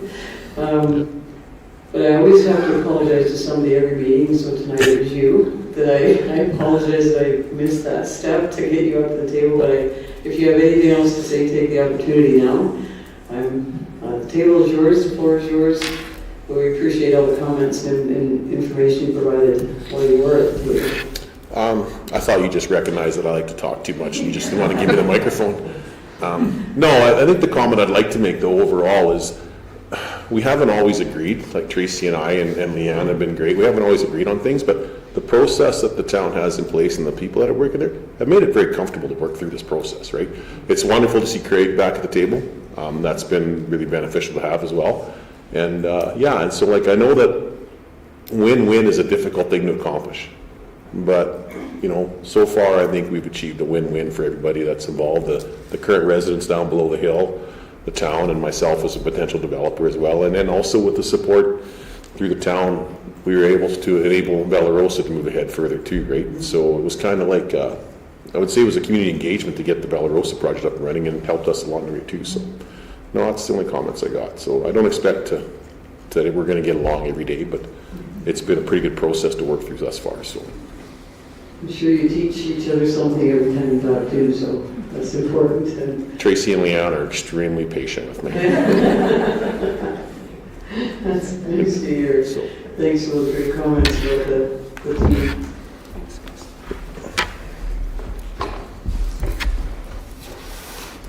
So I haven't asked on this item if there are any questions from council. I did for Chris, if anybody asked, but are there any virtual, any from the gallery?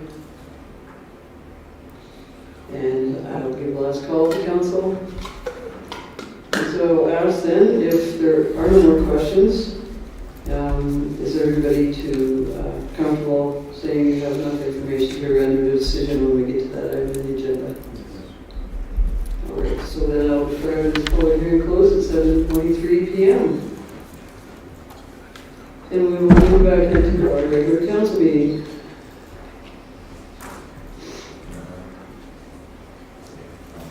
Do you think it would be appropriate to move these bylaws ahead of the CL report so we can get from school or RD? Rather than having to sit through that part? I think we could have done that when we did the agenda. I think the agenda is set for a reason, Amanda. Do we have them in this order?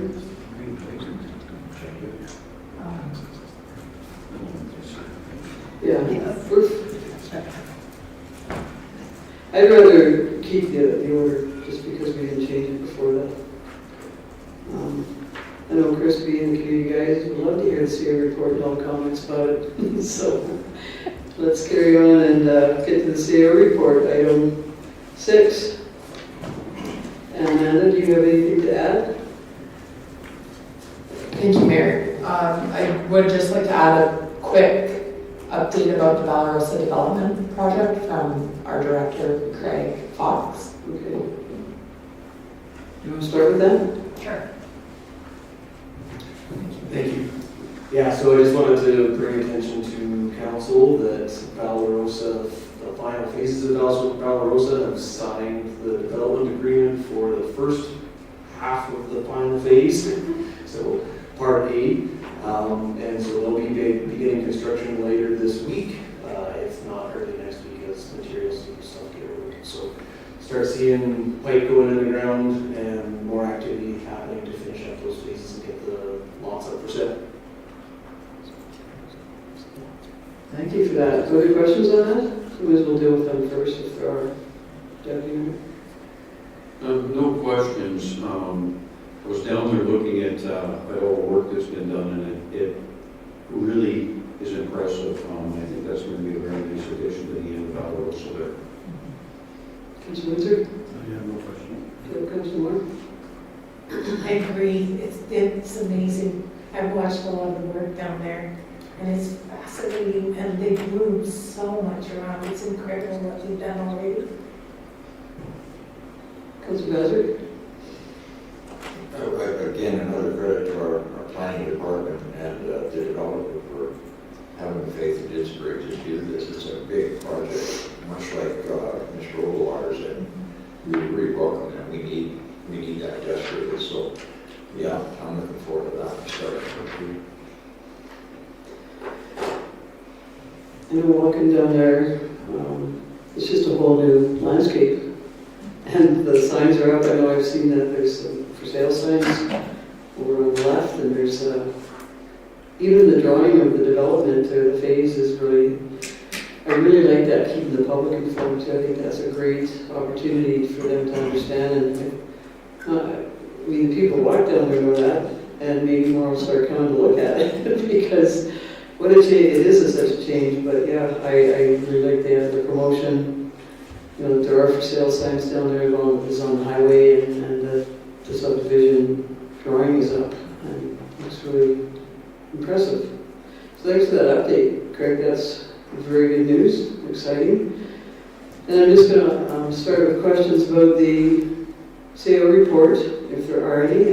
Councillor Gosser, any questions on the CO report? No, that's another good one. Yeah, Councillor Moore? Just a little bit surprised that we're called, that we would get the carbon tax taken off as consumers. I guess we are consumers, but then so are commercial and industrial and retail. And I wasn't expecting to get it off my commercial buildings, so maybe this is a good sign. The other thing is that it's so disappointing to see that dog owners are abusing the gift that they were given in having that dog park. Besides having a lot of times in early spring, people that have let their dogs go on the pathways all around Memorial Park. It's incredible that those poor dogs have got owners like that don't appreciate what they've been given. So I'm really disappointed and looking forward to the enforcement of that $200 fine on that issue.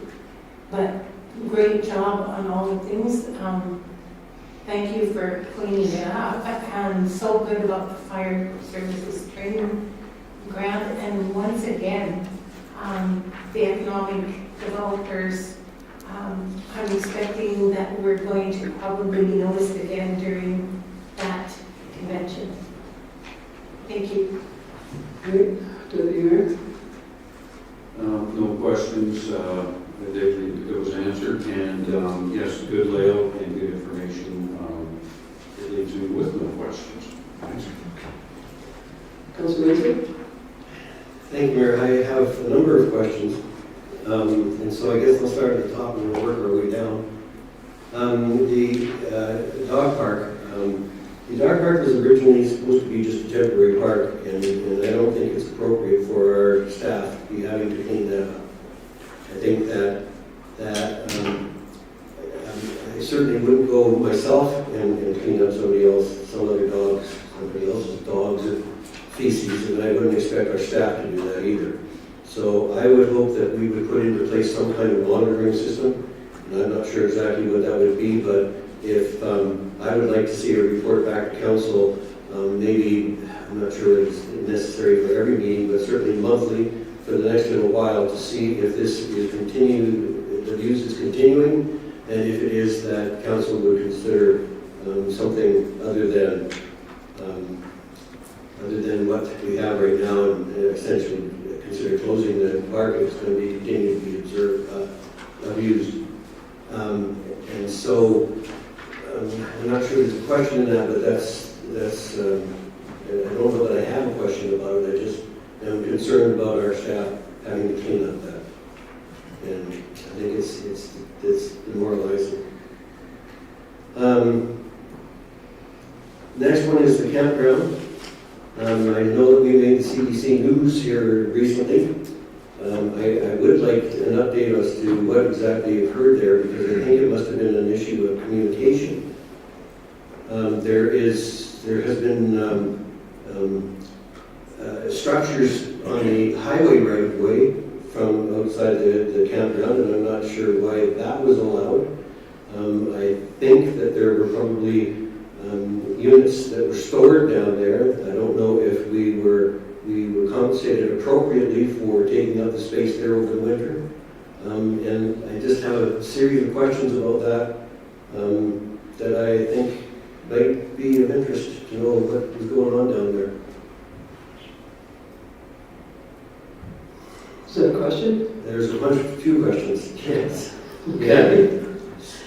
So I guess I'd like to know if there was a communication failure with regard to the CBC, the fellow that was involved in the CBC news broadcast. I think that I would like to know why it was allowed that people were allowed to put structures on the highway right away. And I would like to know if there were units down there that were being stored on the site without appropriate compensation for taking up the site over the winter. Amanda? Thank you for those questions. In regards to the news release that happened regarding the campground, there has been some changes in how the registration is being collected. So in 2024, we moved to an online booking system. However, anybody who camped, any of our visitors who camped and stayed for more than like a month, for a longer term, like over a month's term, didn't necessarily have to use that system. So the program that we used got bought out by a US company, so we went and found another Canadian site in 2025 to use, and with that, just to alleviate a lot of the administration that occurs with having multiple types of payments, we moved everybody to an online booking system. So with that transition as well, we are putting an emphasis on the policies and rules of the campground, and just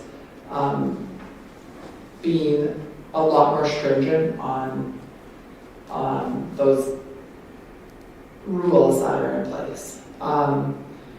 So that being said, there was an incident that occurred, but it's not something that I can speak about publicly. It involves individual people. But essentially, yeah, there's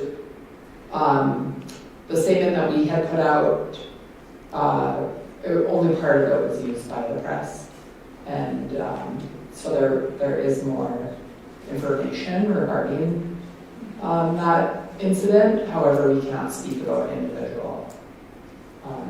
individuals and what went on there. So as we're in reference to structures that are on the provincial side, the highway right away.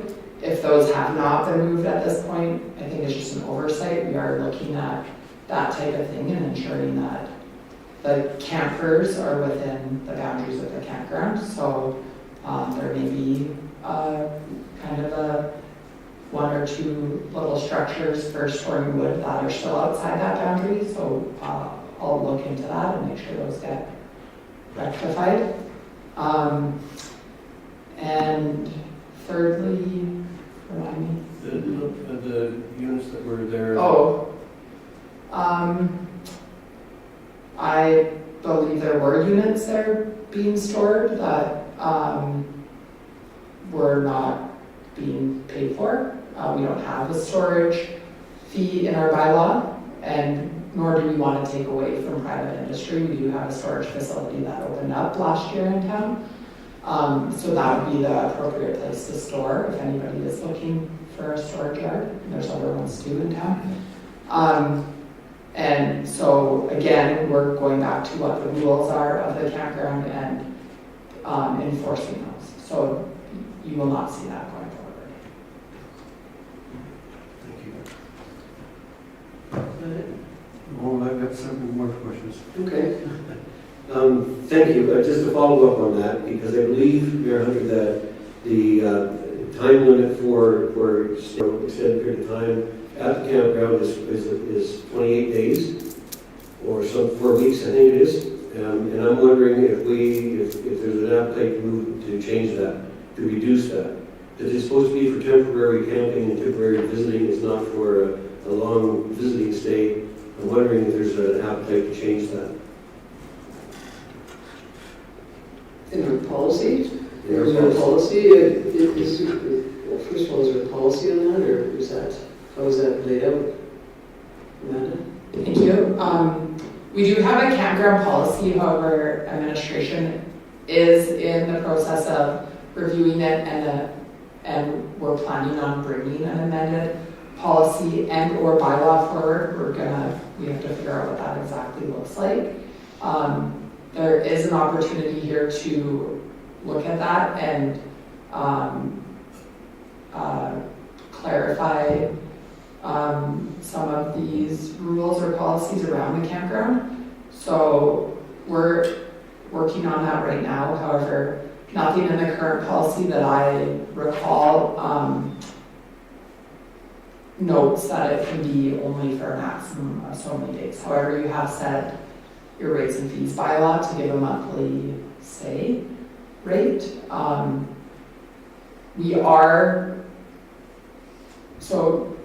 Campers can go and book online for a period of 28 days, or multiple periods of 28 days. We are looking to get them to move after 28 days because we actually need to go in there and clean up in the trees, do some branch clearing, grass mowing, and it's really difficult with campers that are in the way. So the reason that we are asking them to leave at the end of the month, and it's not to leave the campground, it's just to move sites, is so we can do that maintenance work that's required. I know that's a little bit more information than you're asking for, but no, we don't technically have something in place that says you have to leave after so many days, but we are asking that they move sites after the 28 days, so we can do our maintenance activities. And you will see a policy at a minimum and possibly a bylaw come forward as well. Thank you.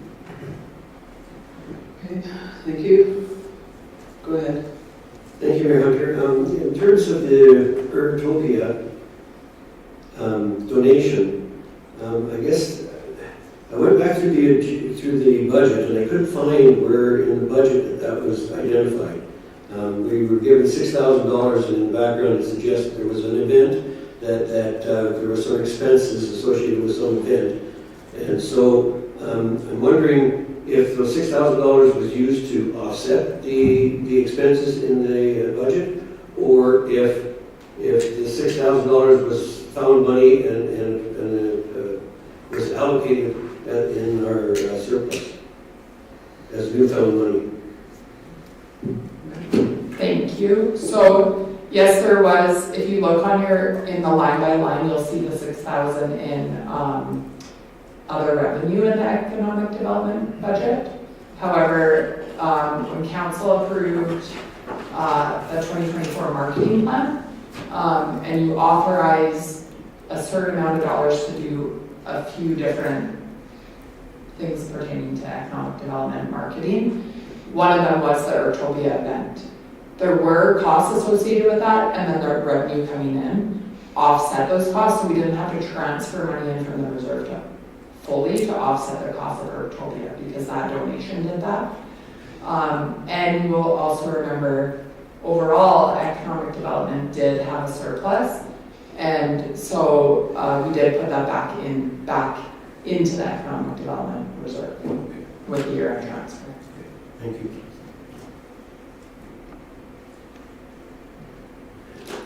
Thank you, Mayor Hunter. So now going down to the fire services training grant of $8,700, and I appreciate that we got the grant and it was applied for. Again, the same thing, is that was the grant received as revenue in the budget? Obviously, the training was the expense, but was the grant revenue in the budget, or is that money found to offset that training cost? So I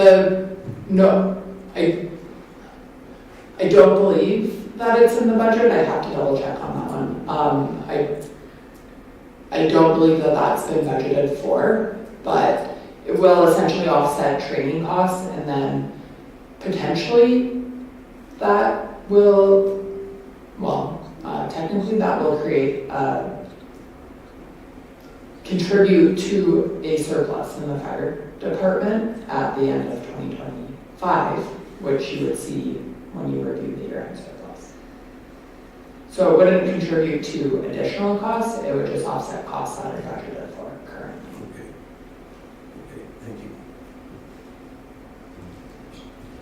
So, I have one more, but I find it now. I just want to mention that we never presume that government grants will be awarded to everyone, even when you apply for them. So I appreciate the answer there, because it's very bold, I guess, to assume, again, not assume word, that you'll get a grant that you applied for, but it's worth like what we did. Go ahead, Councilor Windsor. Thank you, Mayor Hunter. So in the EDA report, from our economic development officer, it talks about two situations or two instances where the museum visitation was 35%. One was in the Utopia Day, Urtopia Day, and the other one was with the Calgary Transit Campaign. And I don't doubt that the increase occurred in the museum for that, because there's a lot of activities going on over there. However, I'm wondering how it was measured that there was a 35% increase in the museum visitation because of the Calgary Transit Campaign. Amanda?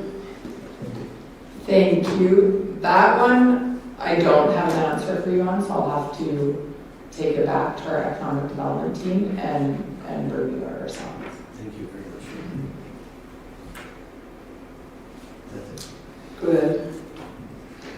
Thank you, Mayor. In reference to the campground, you say everything's on the line. If I pull my trailer in there, can I hook up for the day? Can I drive in and say, hey, I want to camp here overnight? Is that acceptable? Yes, absolutely, through the check. Okay. And if you give me a termination date of 28 days, for example, I'm just going through my head, I very cleverly hook my trailer up, exit the trailer park, go around 582 and pull back in again and say, I'm here to book another spot. So there's always a workaround, and I'm wondering if, I don't know how you consider controlling that. You're not supposed to be giving people ideas, Councilor. But go ahead and answer that. Through the chair. So no, right now we're not requiring they leave the campground. We're just asking that they move sites so we can prepare maintenance. If if they want to stay in the same site all summer, they would have to book that site in advance because it's a possibility that somebody else comes and books that site. So, so let's say they're booking for May, and then you came along and wanted to book that site for June 15th. They couldn't on June 1st book the site because it was booked on June 15th, so they would have to move anyways. So that's been some of the feedback that we've heard about that process. Thank you. Okay. I do want to just mention that I'll be going to EDA tomorrow morning, and I know Chris will be there as part of that team, and actually forfeited going tonight to be here to present his area structure plan. So thanks for that, and I'm looking forward to the convention to see what does happen at the awards night. I wondered about campground.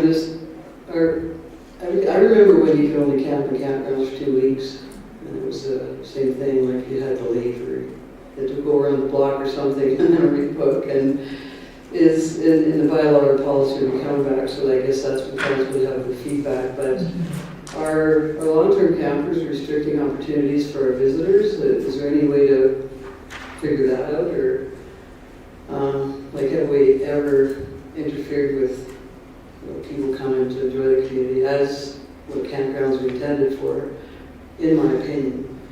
But does that interfere with potential visitors?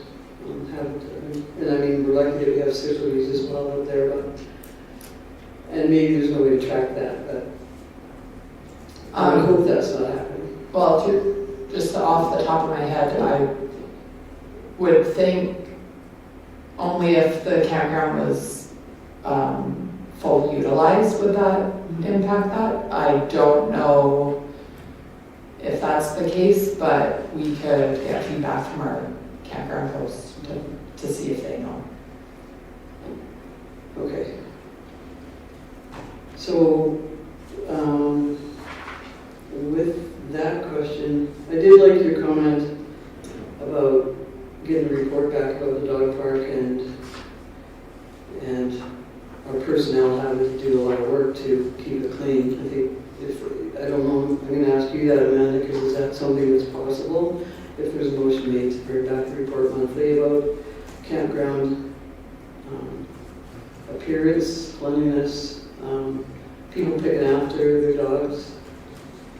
Is it extra work that maybe the staff aren't prepared for? Oh, so just to clarify, are you referring to seeing the dog park? Yeah, I went to the dog park there, so the campground. Okay. Good transition. So as far as maintenance activities, we could report on maintenance activities and also enforcement activities related to dog cleanup. That's something in the entire town that is a problem, not just at the dog park, but Like cleanup after dogs? yeah. And the reason I asked that is, what I've wrote down is, I think maybe it's time to start looking for a permanent dog park. And this was a temporary dog park, as Council Windsor mentioned, and now it's become, well, temporary still, but because we haven't changed that designation, but it's perhaps time to start going out there and scoping out where we might have land again to have the dog park at. Maybe we'll get, I don't know, maybe we'll leave that for the next council, but I would like to see that report back, because I think it's important as we start gathering information. That'll be good, important information for everybody to have when they're making a decision on shutting it down as a temporary park, perhaps to move to, or to look for a better place for that. And I really think, yeah, that enforcement needs to happen, because people are very aware they need to clean up after their animals. So, do you want to make that motion when we come out after, about getting the report on those things? Since you brought that up. And then I just have one other question, Amanda, and interested in service levels of our aquatic center, and I know that there was a commitment to stay open stats at the facility, because that's when people were swimming with their families, is on weekends and in stats and Sundays. And I was there on a Sunday, and the pool was open between 12 and 1, or 12 and 4. Prime time was a rental time, which I believe prime time should be for our public, since we're a public service. And the family swim was only 2:30 to 4. We only permit 75 people in and turned away 20 to 30 people. Some of those being members of families that were in the pool but just came a little later. So I wonder if we can, get a report back on it.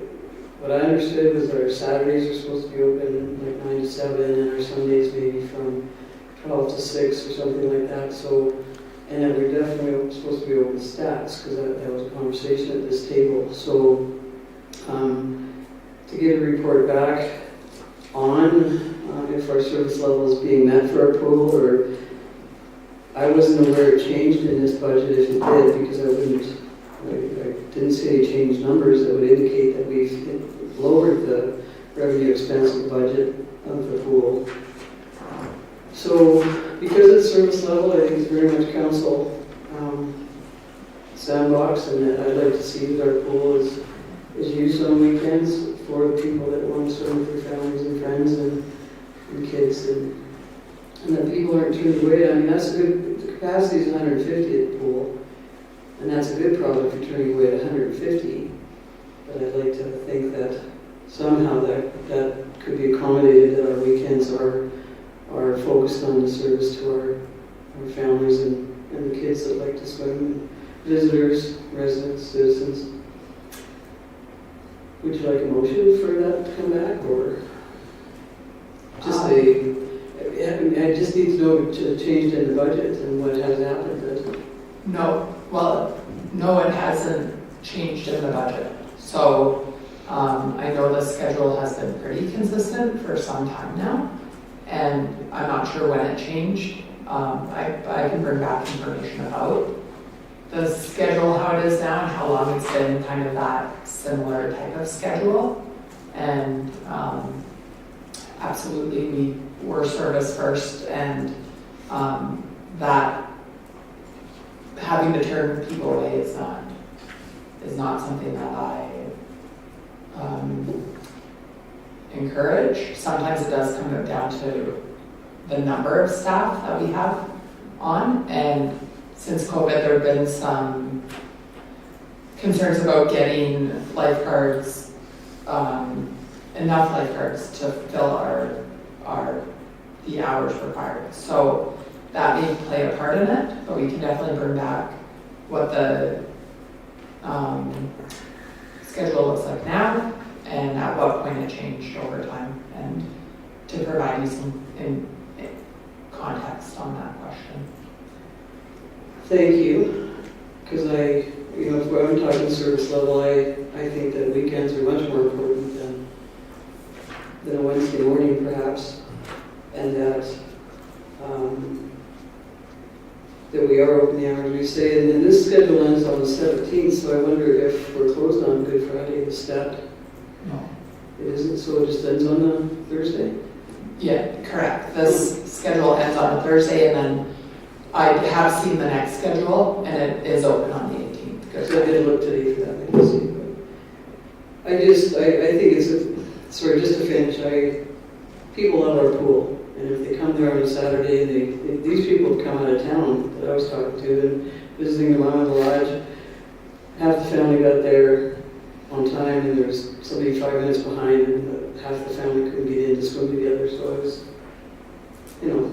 I like to see that everybody can swim with their families if they can, and that our service level is being met where possible. So, Can you help me? I'm trying to find that topic on my agenda here, and I can't see it. Is it on here about the pool? no, it isn't. Through the CAO report, we can bring up things that are of concern. And it's always been the way in the CAO report. So that's when we bring up our questions to the CAO. I'm just I just wondering, if I'm trying to follow you along here, and I couldn't see anything on our agendas, and that's why I'm asking. I'll just read it for you. During the CO report, council will have the opportunity to ask questions to the CO and to make motions for information they would like administration to bring back to a future council meeting. So we just always maintain that standard for the opportunity. But thank you for that. And there's a motion to accept this information, and then Amanda, you just want one for the report on dog park, or would you prefer a motion for that? Yes. Okay. All right, so we need a motion to accept the CO report. I just have to say one more thing. This planning development report just keeps getting bigger and filling, it'll eventually fill 2 pages, I know it, or 3. So, motion to accept as information. I move the council accept the CAO report as information. Call the vote, all in favor? That's carried. Councilor Windsor. Thank you, Mayor Hunter. I'll move to direct administration to provide to council a monthly report on the dog park condition and enforcement.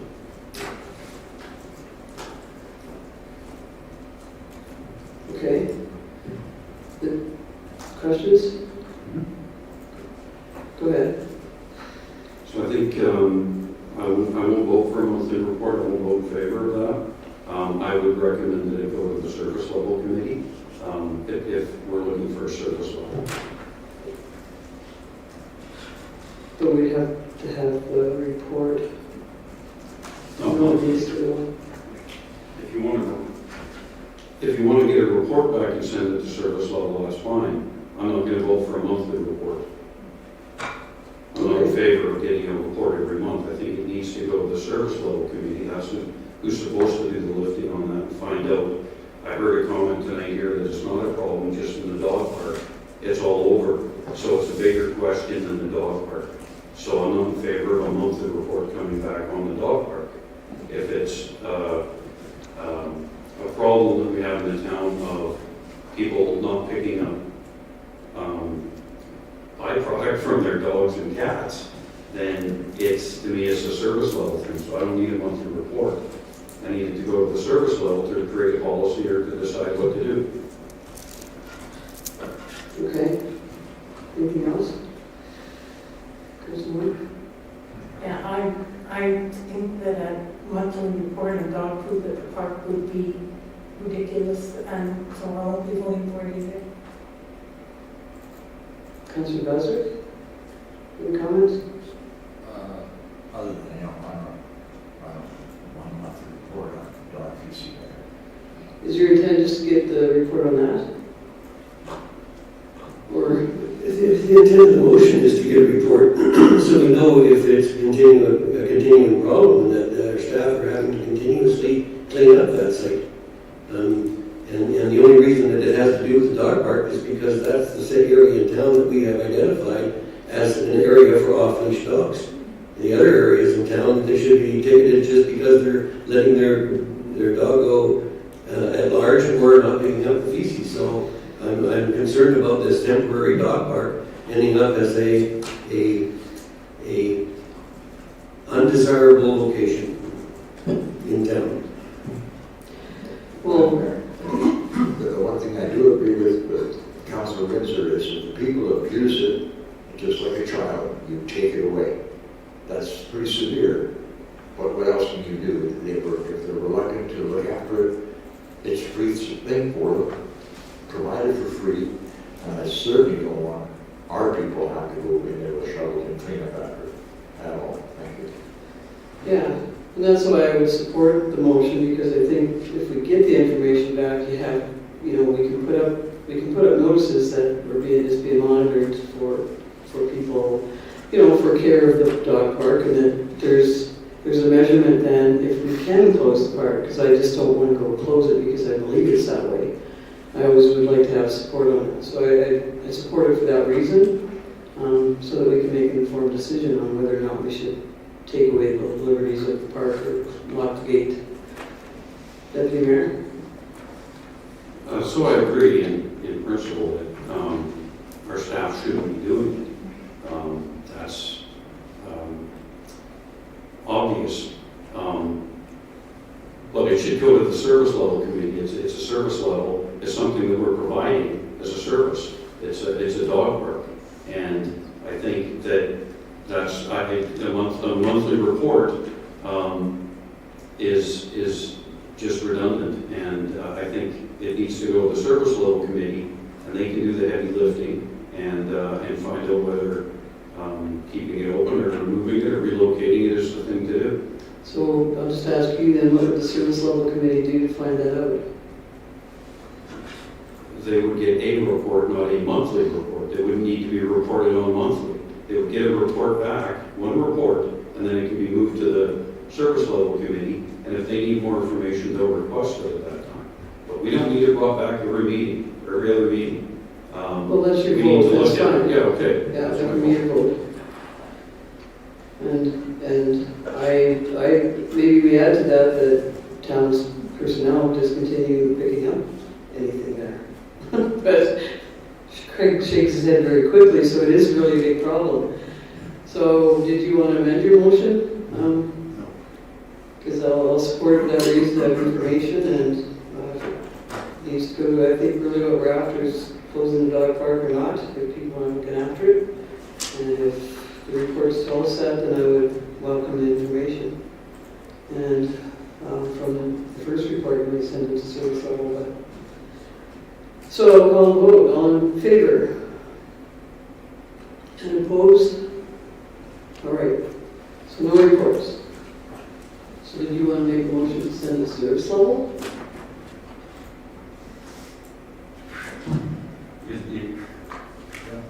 No, it doesn't matter. I move that council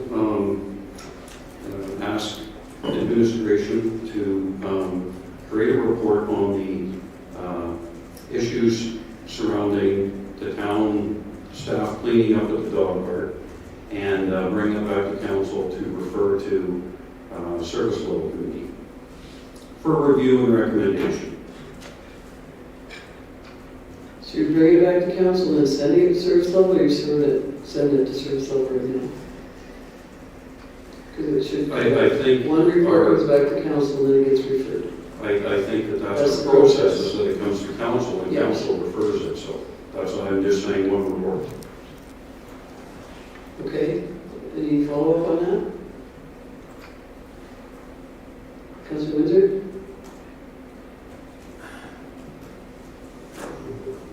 Thank you, Mayor. I think we have a report.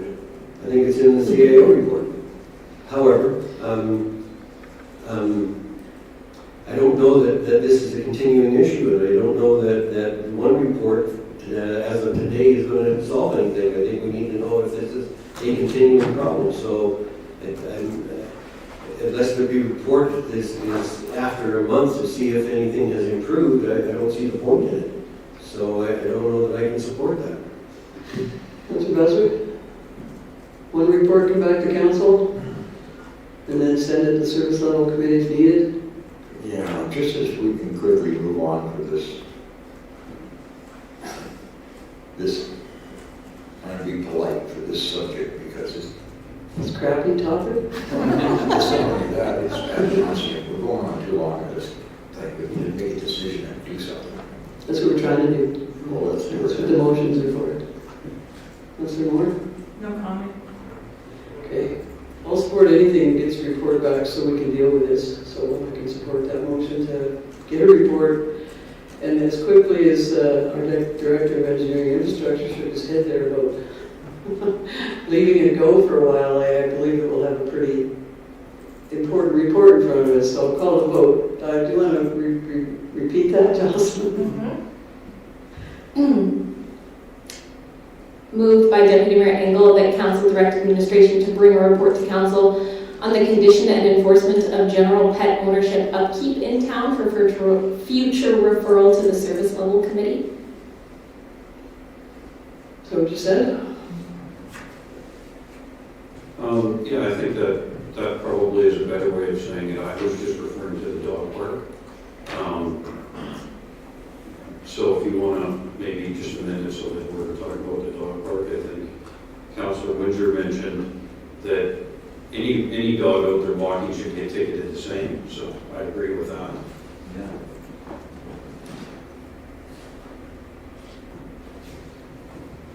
Say again? For clarity, so you want in town and the dog park? No, just dogs.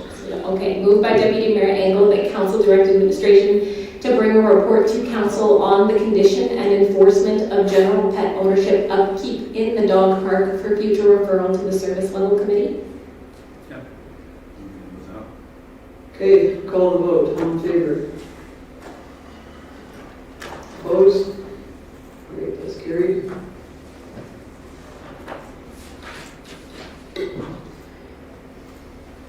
Okay, bylaws and policies, the item 7.1, bylaw 2025-03, amending Creekside ASP.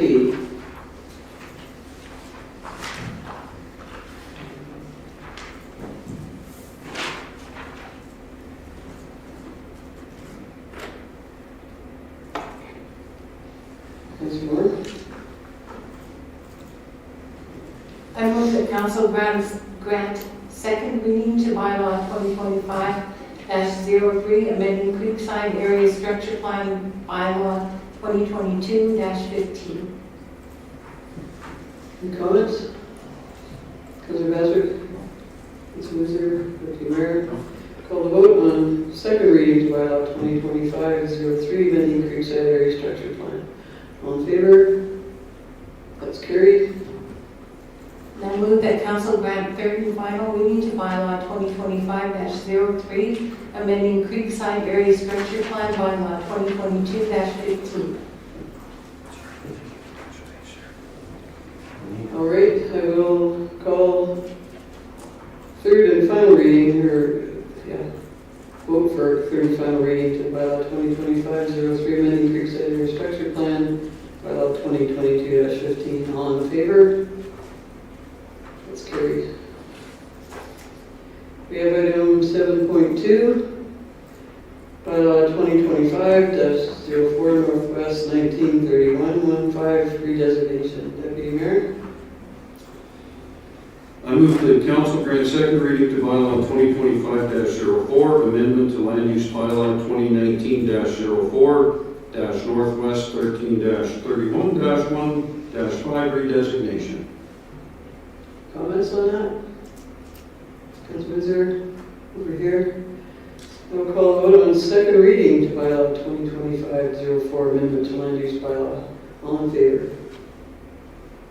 That's carried.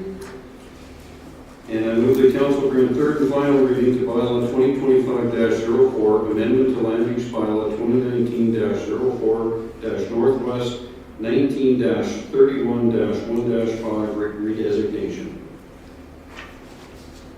All right.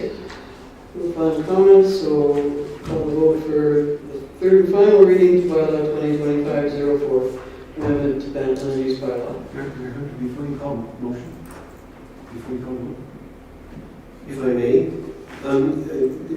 typically legal land descriptions for the west of the 5th include a W5. And I'm wondering if that's a new practice that we drop the W out of the legal land descriptions now. Well, that's a late addition.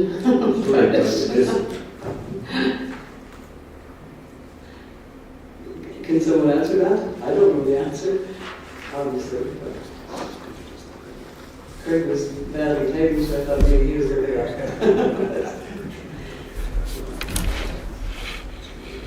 I believe it was just done for simplicity for how it's laid out. You're correct, 5 is west of the 5th meridian, so that is normal practice, but it was done for simplicity for this bylaw. We'll call a vote. All in favor? That's carried. Thank you again, Mr. Overwater. And good luck. Thank you, council. See you in July and August or somewhere down there. Pressure's on now. Yeah. And thank you for applying relevance to that part. We have item 7.3, 2025 tax rate bylaw, 2025-05. And I'm going to give Amanda some time just do a overview here, and I think there's one, oh, there's a chart up there. So this will be first reading tonight. Amanda, anything that you would like to highlight? Thank you. As it's stated in your package, we did make a mistake in the original calculation of this, of the sample properties, the taxation on sample properties that you saw at the last council meeting. So up on the overhead projector, you'll see the corrected current version that's in your agenda package tonight, and then the previous version that was included in last council meeting agenda. So what happened was I had included the 2023 tax rates, but the 2024 values. So that created what looked like a decrease to the majority of properties, especially for residential. Now, looking at the corrected version, there is a slight increase in municipal taxes expected based on this tax split that you're seeing, and which typically ranges between about 1% and 2.5%, except in the case that the assessment changed drastically. And just as a reminder, the assessment changing likely had to do with either a sale happening on the property where they saw the actual fair market value of that, or some development happened on that property. So those are kind of outside of the norm of just your regular increases. So yeah, we are recommending it gets referred to FTC for further consideration on different tax splits. And if there's any other questions, I can address those now. And I think it was clear in the RFD that, we're still at 3.93% increase, and it's still 209,000 road and welcome tax. So that didn't change. It was the chart that was just there. Yes, that's Sorry, right. it happened. Yeah, the budget doesn't change or is not impacted by this. This is simply just a sample of properties and an estimated tax impact. With the tax splits, and thanks for explaining that. I appreciate that. Questions, Councillor Windsor? Hey, that's clarification. The only thing that was of concern with regard to that from my point of view was whether or not that was misleading any councillors in the voting of the passing of the operating budget last time. However, the motion passing the operating budget has nothing to do with the individual tax and numbers. It's just whether or not that had an impact on their vote. That's the only thing. Thank you, Mayor. No, that didn't have an impact. The tax budget number was fine with me.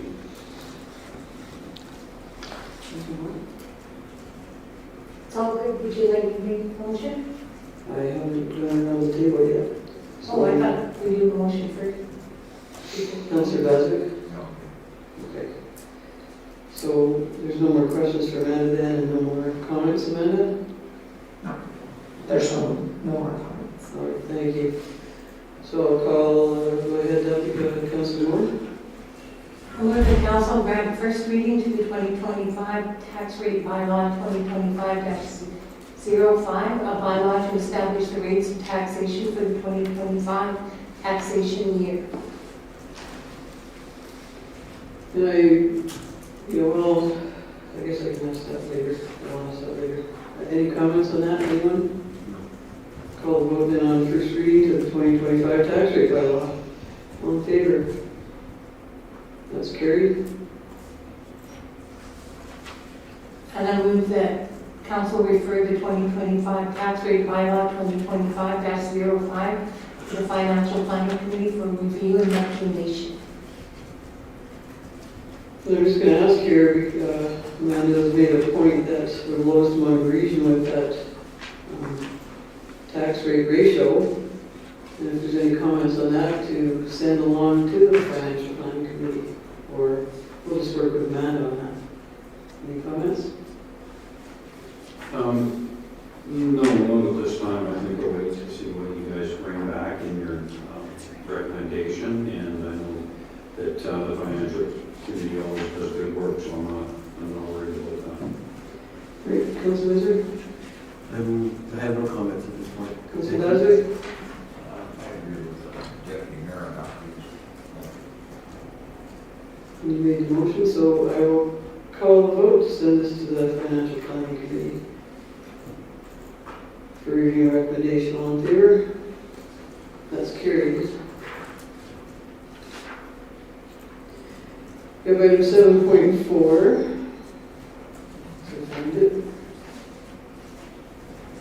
The social services rates and fees bylaw 2025-06. And Councilor Windsor is the chair of that committee, so I'll let him speak to it. If you have a supplemental or any highlights that isn't in the agenda. Thank you, Mayor. The highlights on this is that this was a difficult task to undertake. We have struggled with this. The DASCA we're still working on that, and we're still got a ways to go before we're going to be able to bring a recommendation with regard to that. However, with summer care, we have made a recommendation here to increase some of the fees and to drop some of the fees that have been offered in the past. And so we're hoping that this is to meet with council's approval, and I will move that council grant first reading to the social services rates and fees bylaw 2025-06. And in making that motion, I'll say that this is timely because in order to get bookings for this, we need to get this done soon. And so this is a timely thing, and that's why we're going to probably do 3 readings today if possible. Any comments, Councilor Bezic? Councilor Moore? Deputy Mayor? We're going to do this. I guess my biggest question is, we're kind of rushing this, I get that, we have to get this through. But is this still going to be running a deficit? Thank you for the question. We have set it so that we believe that it will not in the summer care program. That the increase in fees should offset whatever deficit we've had in the past. We don't know exactly what's going to happen with the repayment of the internal loans yet. That'll depend partly on what happens from this, and hopefully this is going to bring forward a report in September that we'll be able to look at and say whether or not it is financially viable or not, and where we're going to go with it. Okay, thank you for that answer, Mr. Windsor. Question? Just a question. I have no problem with putting this forward. But I see the field trip drop-in fee that one would expect would be a one-day thing. And I see that you've eliminated the daily charge and there's a week charge. So if they want to go on a field trip, they pay a week fee and they go for the day. Is that how it works? We've got 2 situations here because we have a 5-day week and a 4-day week. And so you'll see the split there between those 2. The field trip is included in the day and the 4-day and the 5-day week. It would be only for a single person coming in, only for the field trip, that would pay that fee. Okay. And can I think it's oversubscribed in any case, I'm thinking, is it? It's not necessarily oversubscribed. So you don't want like a one-day person? Sure, we'll take it. Typically the field trips are the most popular days. Yes. And so what that entails is that there's a certain number of people that it takes to pay for the staff that we have to provide. And so what we're going to be doing essentially is what the plan is that they will be charging that fee with the hopes that they'll have enough to offset the cost of additional staff if it's over and above the 15 people that it takes for the first person. So, Okay, that's why this is all really convoluted, And we won't know exactly whether this is going to be financially feasible until September when we run it under this scenario for the first year. I don't want to redo all the work that you guys have done, so I'll just go ahead and support it. Thank you. Thank Do you have anything to add, Amanda? No. Okay. Mr. Donovan, any questions? Yeah. Great, so I'll call the vote for the first reading to social services rates and fees by law 2025-06. All in favor? That's carried. And Mayor Hunter will move the council grant a second reading to the social services rates and fees, social services rates and fees, by law 2025-06.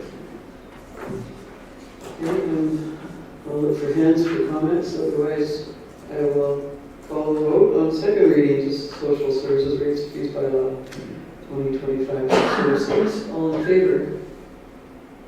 That's carried. And Mayor Hunter, I'll move the council grant unanimous consent to proceed to third reading of social services rates and fees by law 2025-06.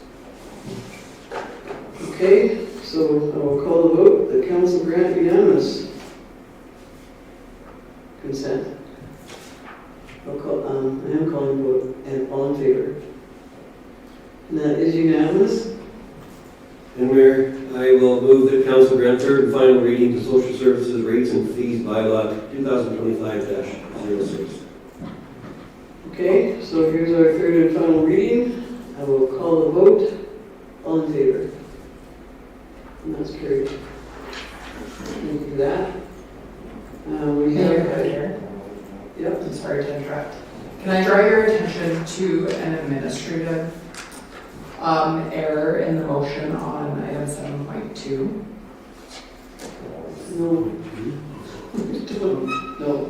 So Go ahead. we just noticed that in the actual RFD document, the legal land description was wrong. There's a whole bunch of 1s and 9s and 3s, but they're in the wrong order. I'm not sure which way it was spoken, but I just wanted to note that the actual motion will represent the correct legal description, and that is what's in the bylaw as well. I spoke exactly what was written in the RFP. Yes. So it will represent the correct legal. Yeah, which makes sense. Thank you for that, though, for bringing that to our attention. Good point. Okay, we have item 8.1, Policy and Governments Committee recommendation. This is under business now. And any highlights or supplemental information for the chair? And I believe Councillor Windsor was the chair that night. Yeah, I would have to pass it on. I was not at that meeting. And Councillor Moore was there.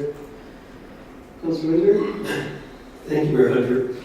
I think it's important that we first of all explain how the chart works so that everybody understands how the chart works. And so if in that chart where it does the item and then the resolution and then the committee recommendation, if there's nothing in the committee recommendation, it means that that bylaw or that policy is moving forward. The only time that there's a change is where there is a committee recommendation, and that is where it states what the recommendation is. And what we've done here is we've tried to consolidate a number of different policies or bylaws, policy primarily, that could be consolidated into one thing. And there's 4 of them, I think, that go into that we're recommending be put into the communications master plan, or we're thinking maybe we'll call a strategy instead of a plan. And so each of one of those things that are listed there with a comment, as you probably have all read, the comments are there to direct us to what is to be done with those policies if there is to be anything. So again, if it's blank, as far as the committee recommendation is concerned, then the policy is moving forward. I don't know what else to say about it. We spent some time figuring out how to consolidate these and whether they were important, whether they weren't, whether it was even within our purview to do before the new council, or whether we need to be just offsetting it or leaving it to the next council if they feel they need it. And so this is our recommendation, and I guess that's, yeah, good luck. Make the motion. Yeah, let me make a motion. Okay, so I will move to accept the recommendations for the Policy and Governance Committee as they pertain to communications policy, marketing and branding policy, naming policy, interface policy, red zone policy, contracted services policy, staff accommodations policy, and COLA policy. Okay, are there any questions, Councilor Moore? Yes, it was a good meeting and I appreciate it. There's one thing that came up that I didn't know anything about, and that was the red zone policy. So I went to the 11 pages of notes that I did from the meetings with Carl, and I went to all his written handouts as well, and there was nothing about it in there. So I looked it up on the internet, and it talks about a football zone that is one that is very, it's a football red zone, is the only thing I could find. And apparently Bill knows about it. He also knew where this came from. But it is, it's showing as election prep policy, and there really was no explanation about it. But it seems that maybe coming up to an election like this period from January, I guess, where people can declare that they're running, and maybe even more intensely in the last times. We don't really have any guidance in the documents that we have now about council. In the previous code of conduct policy, there was stuff about politicking and things like that. And it's just something maybe somebody else on council remembers more about this coming up than I do, because I remember nothing about it. But it seems that if there was ever a time that it was going to be important, it would be in the last months before an election. So I would just like to know if anybody knows something more about it than I do. Bill had heard, Council Windsor had heard of it, but it was all news to me. I think that's why we wanted a policy, so we're all aware of what it covered and encompassed, yeah. Oh, I agree. could I just go back to you then? Was there something in this, there's this whole list of 501-24s. Was there some kind of a document or something that said what they are? I don't know where they came from because I couldn't find them. This came about when we were deciding what policies we needed. And it was thrown out actually by a past councillor about a red zone policy, so we just put on the list. Oh. There was no background to it, it was just that one workshop we had that we were putting policies we thought would be effective or useful. So no, the interpretation always is that council doesn't get involved in stuff in September, October that would impact the next council or would make decisions for them or make big decisions, but that's all I understood, so that's why I was looking for a policy. Councilor Bassick? Thank you. My understanding of the red zone, it's a fire lane. And if you look at the movie Airplane, it means it's for loading and unloading passengers, okay? That's about what I know about the red zone. So we would have passed that policy probably if it came in front of us. Councilor Windsor? Mayor Hunter, I think that probably a good portion of this is administrative. And I think that it would be probably, there may be a governance side of it, but I really think that a lot of this is administrative, as to how to go about preparing for the next council and getting ready. It's the last 20 yards of the football field on the offensive side of the ball. So that's what it is, the last 20 yards. And I think a lot of this is administrative, and that's why I think it should be disbanded or forgotten for the time being. If administration believes that there is a governance component to it, that they would bring that back to us. But right now, I think it's administrative, and that's why I think I support going away. Okay, anything else on this? We'll call the vote then on recommendation 1 here, that's a long one, to accept the recommendations from the PGC as they pertain to those items. All in favor? But do we eliminate the red zone, is what we're doing? Yeah. That's one of them. Or is that another? Well, it is eliminated, that's what we're doing. Yeah. We're not doing one. Okay, that's carried. Thank you, Mayor Hunter. I'll move to refer FIN 010, Procurement of Goods and Services Policy, to the Policy and Governance Committee for review and recommendation. Any comments on any of that? Call the vote, all in favor? That's carried. And we have item 8.2, the 2025 Show and Shine temporary road closure. Deputy Mayor? Yeah, I'm excited to make this motion.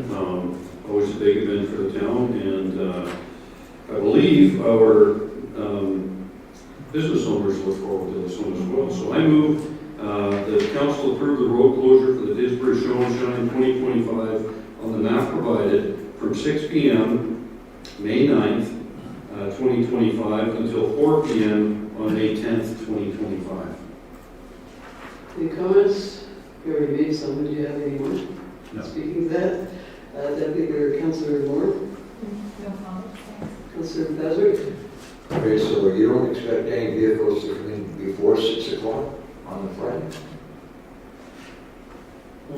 I don't know what to expect, but in the past, the road closure was to get those streets cleared off of vehicles that were parked overnight.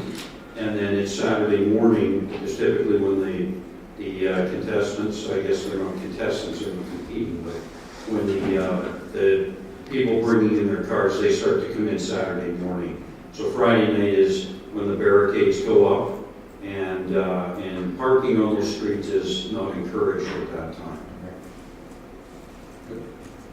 Councillor Windsor? Thank you, Mayor Hunter. I have a couple of questions. I would like to know why it is that they want to close 19th Street from 20th Avenue to 15th Avenue, that's never been closed before. And I think I'd also like to know why we're blocking off residential sections on the 21st Avenue, 22nd Avenue, and 23rd Avenue. I don't believe that we need to be blocking off residential. They're not going to park vehicles in front of residential areas there, in my estimation. Do we know that? No, unfortunately, we didn't ask for clarification, we just accepted their request without additional questions. I think the previous map had 19th closed.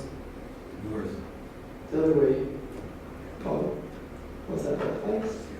Or just the other way? So no, we did not ask for that clarification. Okay. Go ahead. Yes. So Mayor Hunter, I can't support this because I don't see why we would have to close the 21st, 22nd, and 23rd Avenues in the residential areas there. I don't, in the houses that are located there, I don't know why we have to close those. I can see closing them at Checker and at the Enz's, but I don't see why we would be closing them for the residences that are west of that. Yeah, and I don't recall what they were in the past, so, I mean, I would just hope that they want to use the ones that are featured closest to Main Street, I would think, so they'll probably think about that. But Amanda? I do have the previous map, if I could share the Yeah. locations. That'd be great. Did you get that up? I know they were on residential streets. but- So it was 19th Street from 15th Avenue to 20th Avenue for the road closure. And then north of that, they did the Fuel crews that are looking. shootout. Yeah. I think. Is it up? No, not yet. We're working on that. So they did close north, Yeah. and the shootout was south. Council had approved that at the Shootout last. was north and the, Yeah. yeah. So they're not doing the shootout, so that is why then from 20th Ave to 582 is open. Right. 20th Street was closed, and then 17th, 18th, 19th, 20th Ave, 21st, 22nd, and 23rd were all included in the previous closure. Right to 21st Street. But there, it is on the screen. Thanks, Jocelyn. Yeah, thanks. Okay. Is it possible that the request is being made in anticipation with the contacts they made with the car owners, that there's going to be quite a few here, that's why they're doing this? Is that possible? And, I mean, we have a motion here, and that could be a follow-up question that if residents are going to be interfered with, they don't have to be. But if we approve this, they can do whatever they like with it, which I think the intent of the motion is. So, anything else? The motion is on the floor. I don't see you amending that. I think what they might do is if there's a diminished number of entries, they'll open the streets. I'm sure that's a prudent thing to do. That's what they would do. Yeah. But they need to reserve space for the moment in case they don't show up. Okay, any other comments? We'll call the vote on Tisbury Shoshine road closures. All in favor? Opposed? That's carried. We have item 8.3, Tisbury and District Chamber of Commerce letter. Mr. Moore? I move that. Do you I move that council accept the request from the Chamber of Commerce as information. Sorry, I didn't have my mic on. I move that council accept the motion from the Chamber of, that letter, the request from the Chamber of Commerce as information. So what does that mean? Well, I'm looking at the last paragraph, and it's saying, if council is in favor of the Chamber's use of the funds as expressed in the letter may be accepted as information with no further action required. Yeah. So I'm doing what it says. Okay. There's information, and then we still like in the booth. Exactly. How's that? They need money. Okay, that makes sense, because we're not going to change the motion if they get money. They got no money. Yeah. Any other comments, Councilor Beswick? Councilor Windsor? Councilor Deputy Mayor? Call the vote, all in favor? That's carried.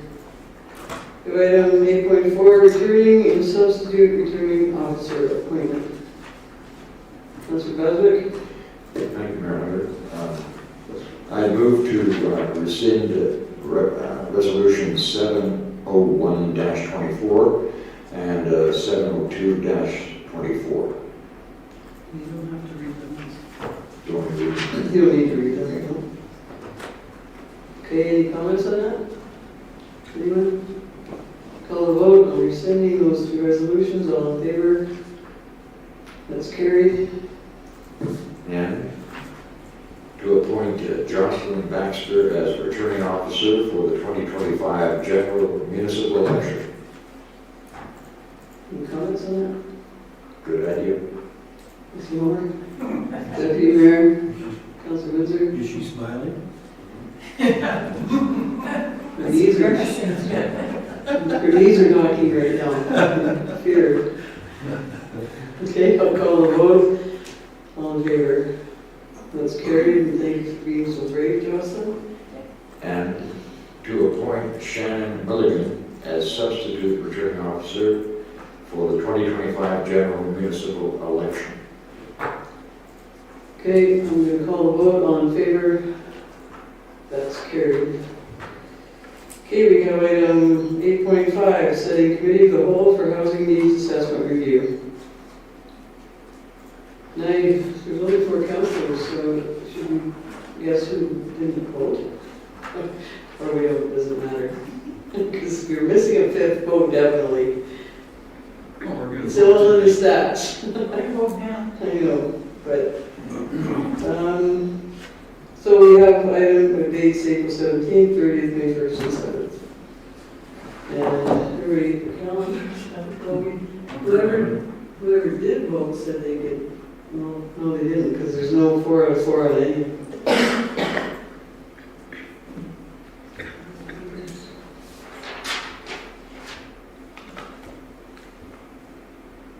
Why don't we do it in an hour? I'm interested, Amanda, what time, like what time is Chris coming? Did he say he'd come? Just whatever's Day, works for night? council. Okay. Day, night, whatever. Well, no, Day would be great. not at 3 in the morning, but, you know, it could be like a 5 o'clock o'clock meeting is okay. This Chris Rock. But not morning or afternoon. It is. Oh, during the day too. Okay. So, Mayor Hunter, do we need to decide on the day first and then decide whether or not the time works? Yeah. I'll move that we set the committee of the whole for April 17th. Supposedly we could have a 17th, good for you? Kurt? Deputy Mayor? I'll try. Once more? Yeah, I put that as a possibility. Mr. Bassett? I'm good. Yeah, I would be too. So then the matter is what time? So like I would like to do it in the morning Well, when we're all fresh. Yeah, I'm good. is it a weekend? No, it's a Thursday. Yep, morning's fine. Okay. It'll be exciting to have a morning meeting. So, I will be here. so I'll add can I just add to the last motion that I started with? And say 2025 at 10 a.m.? You can say that, yeah. That's your motion. Yeah, you can say that. I'm not up till the crack of dawn. Is, Deputy Mayor doesn't mind, but is it 9? Are you sure? Yeah, I will be here. I can't make that. I'm not gonna, Can you make it later in the day? I'm not gonna stop council. No, I'll okay for it. Oh, yeah. It's the document, so it's not straightforward. No, I read it. I don't need to be You here have to any see a questions? presentation. No. Maybe you have any questions? Council, you're fine with that, Council President? So do you want us to give you a wake-up call at 9 or something? Please, yeah. Okay. Where's that from, somebody? So we're saying 10 o'clock? 10 o'clock, April 17th. I will call the vote. All in favor?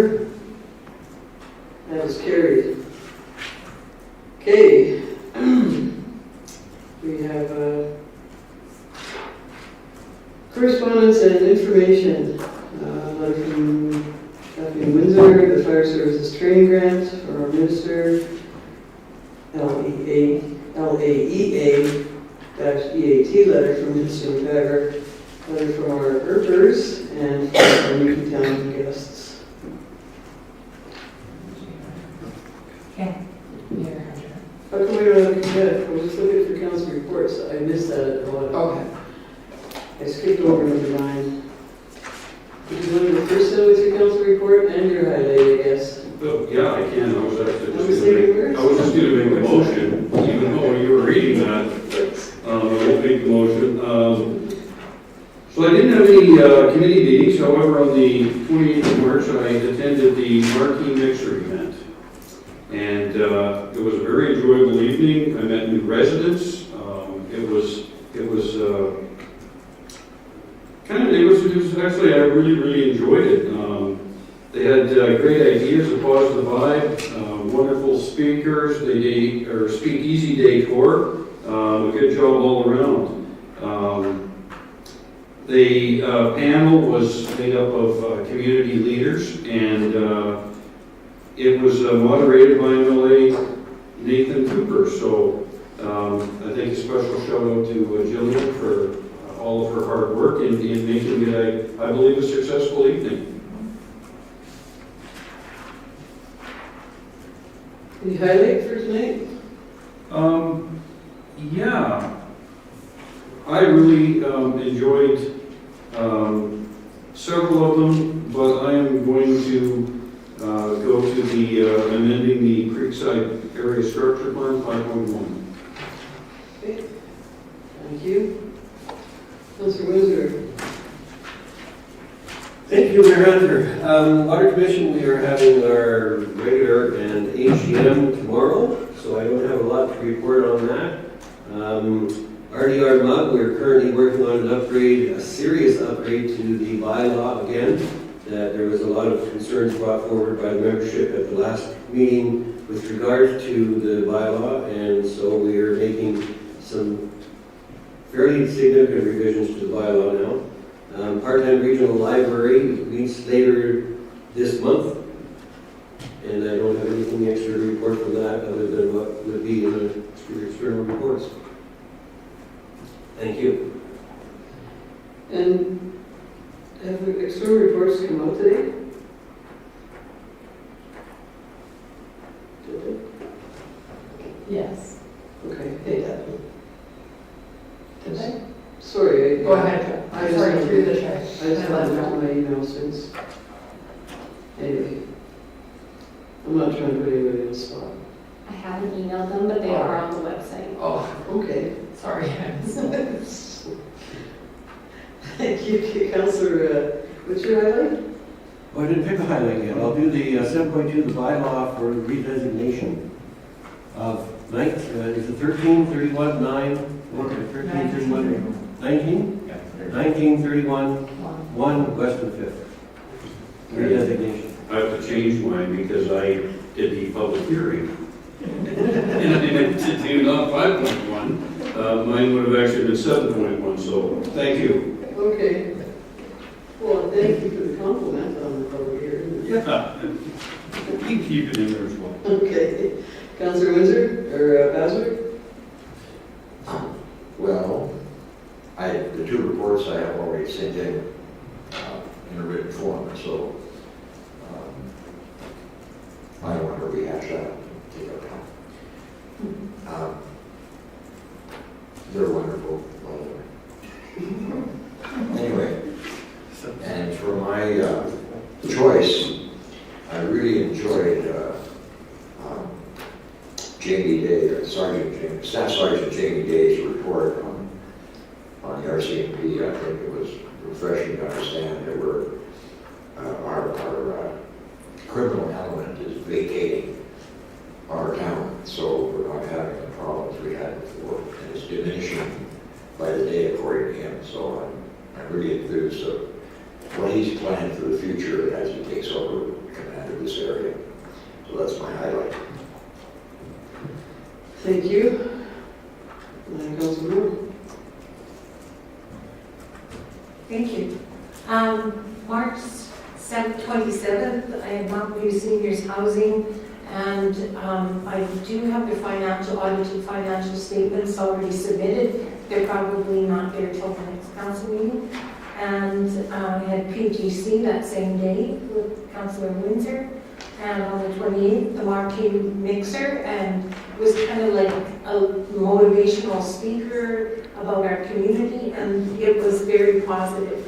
And I think it was meant to be that, so it was kind of you know, they made such an effort with the pictures over the lights that looked so grand. Like, who would have thought they could do that? And they tried to keep the mood all fancy and everything, so it was fun. And they had food, like free food. I'm assuming the drinks cost something, but they didn't get any money from you on that one, as usual. And they had a food drive for the food bank, which brings me into the next one, which is April 5th.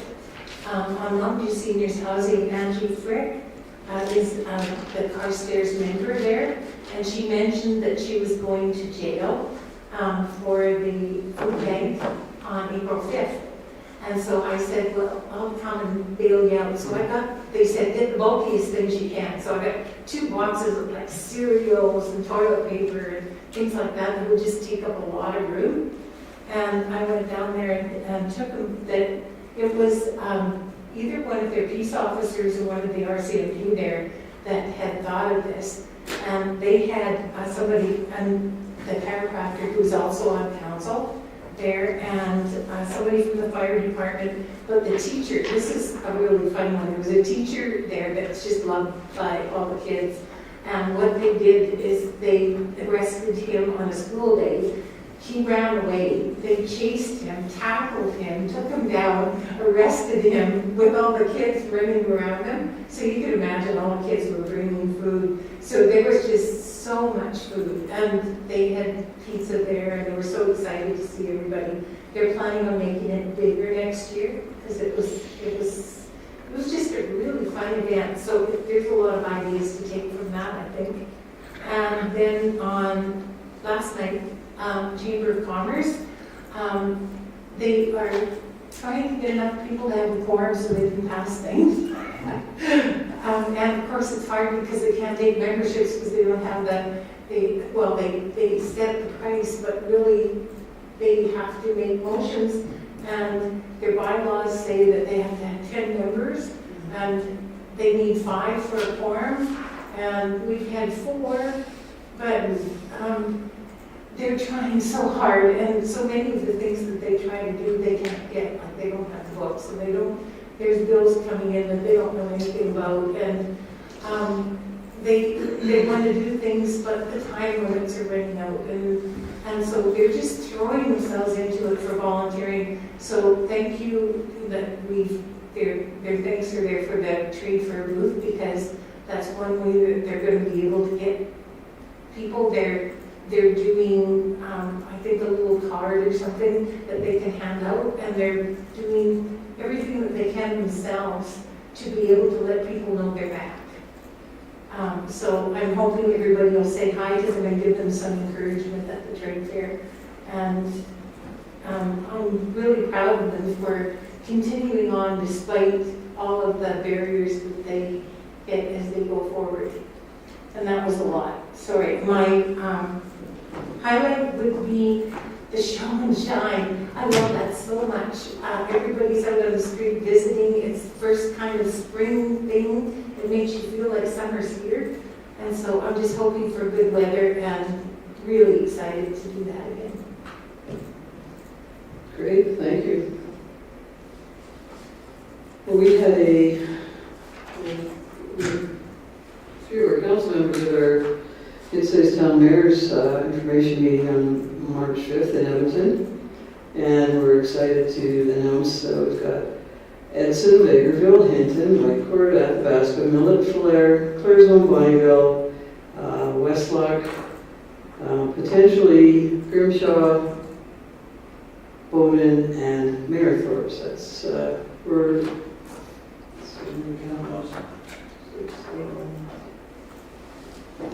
14 potential, well, 10 new members and 4 potential. So pretty exciting that we went from 15 to 25 now, potentially 30.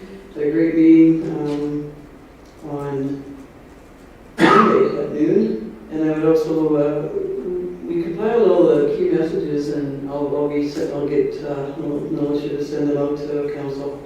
I know I've certainly done verbal updates, but now we've got them all compiled. We'll get the key messages that have gone over since maybe the last 6 months. RMA, my report's in there. I attended the RCACC 3025 Service Battalion Mess Dinner. That's always a pleasure to be at. Captain McDonald is moving to Nova Scotia or New Brunswick, so it was his last event with the cadets. So they all wished him well, and he did a great job for this cadet group. And I attended a Town South meeting. Scott Ackerman, our Town South Director for Communities, and Dana Mackey, who's the new CEO of Alberta Municipalities, did present a Q&A style information session. It was good. It was nice to see that happen. Great news. What used to be the Dragon Palace, I'm sorry I keep calling that, Golden River is opening, and there's I'm going to cut the ribbon next week, so it's exciting to see them return. And my external report for Cape is in your external packages, and that's what I know. And my highlight for tonight, I just don't know ever.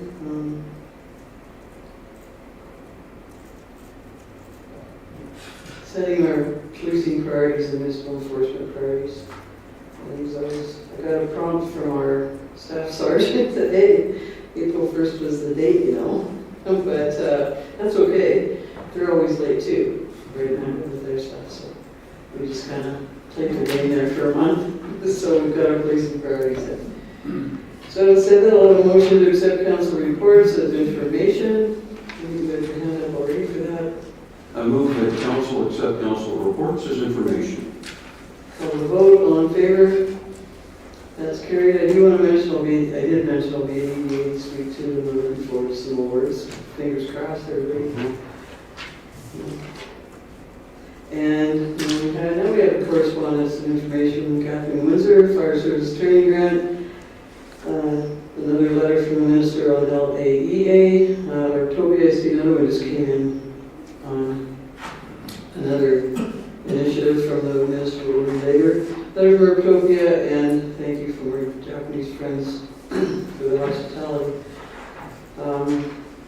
I think I would just like to respond. I did respond. I think Council got CC in my first response to Mrs.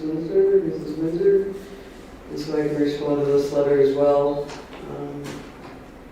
If everybody, well, I'll just respond to this one. And anytime we have information like that, I think I'd like to respond to it. So we can accept this information. I don't need a motion to respond. Just go ahead and make a motion to accept the correspondence. I'll move to accept the correspondence for April 8th, 2025 as information. Any comments, conversation, call the vote, all in favor? That's carried. And we do have a question period. Thank you, Phil, for always being here. And appreciate that you stick it out with us all the time. Thanks for coming. So I'll have a motion to adjourn the closed meeting at 8:56 p.m. Councilor Bowser? I'll move the close for Closed closed meeting. at 8:56 p.m. All in favor? And your usual 2-minute break.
And then defer item 12.4 to the April 22nd council meeting. We're good. Oh, Need a motion to come back in? okay, we had the motion to come back into the close at 9:58 p.m. and everybody was in favor. And we have item 12.1, the Sean's land sale agreement. We were down. Did you, Councilor Moore? I move that council direct administration to proceed as discussed with the Sean's land sale agreement. To proceed with discussions regarding? Sure. Proceed with discussions regarding the Sean's land sale agreement. Call the vote, all in favor? That's carried. We have item 12.2, sale recruitment, to direct the mayor and acting CEO to engage with the company on recruitment as discussed. Did you read something I there? did read some. I move that the council approve the mayor and acting CAO meet with potential candidate for CAO recruitment. So Okay. Offered? it sounds like it could be a CAO. Oh, recruitment Recruitment firm. company. Recruitment firm. Okay. Say that again. The mayor and acting CAO meet with potential candidate for the CAO recruitment firm. Potential candidate for CAO recruitment firm. For, Weird. Don't work. for potential consultant instead of candidate. Okay. That's better. Say that aloud. Potential, to meet with a potential consultant For the CEO for the recruitment. CAO recruitment. All in favor? That's carried. And 2134 22nd Avenue, Old High School lands. Who's making that one? Acting CEO and Mayor meet with Chinook's Edge for discussion on the Old High School lands. I'll. Councilor Moore make that? And it came right out of Ron's mouth. Yeah. Whoops. Maybe. You can say it. Call the vote, all in favor? That's carried. And who would like to defer item 12.4 to the April 22nd council meeting? Deputy Mayor. All in favor? That's carried. And we're closing, adjourning the meeting. Who's Move to adjourn. Councilor Moore is making a meeting to move to adjourn at 10:11 p.m. All in favor?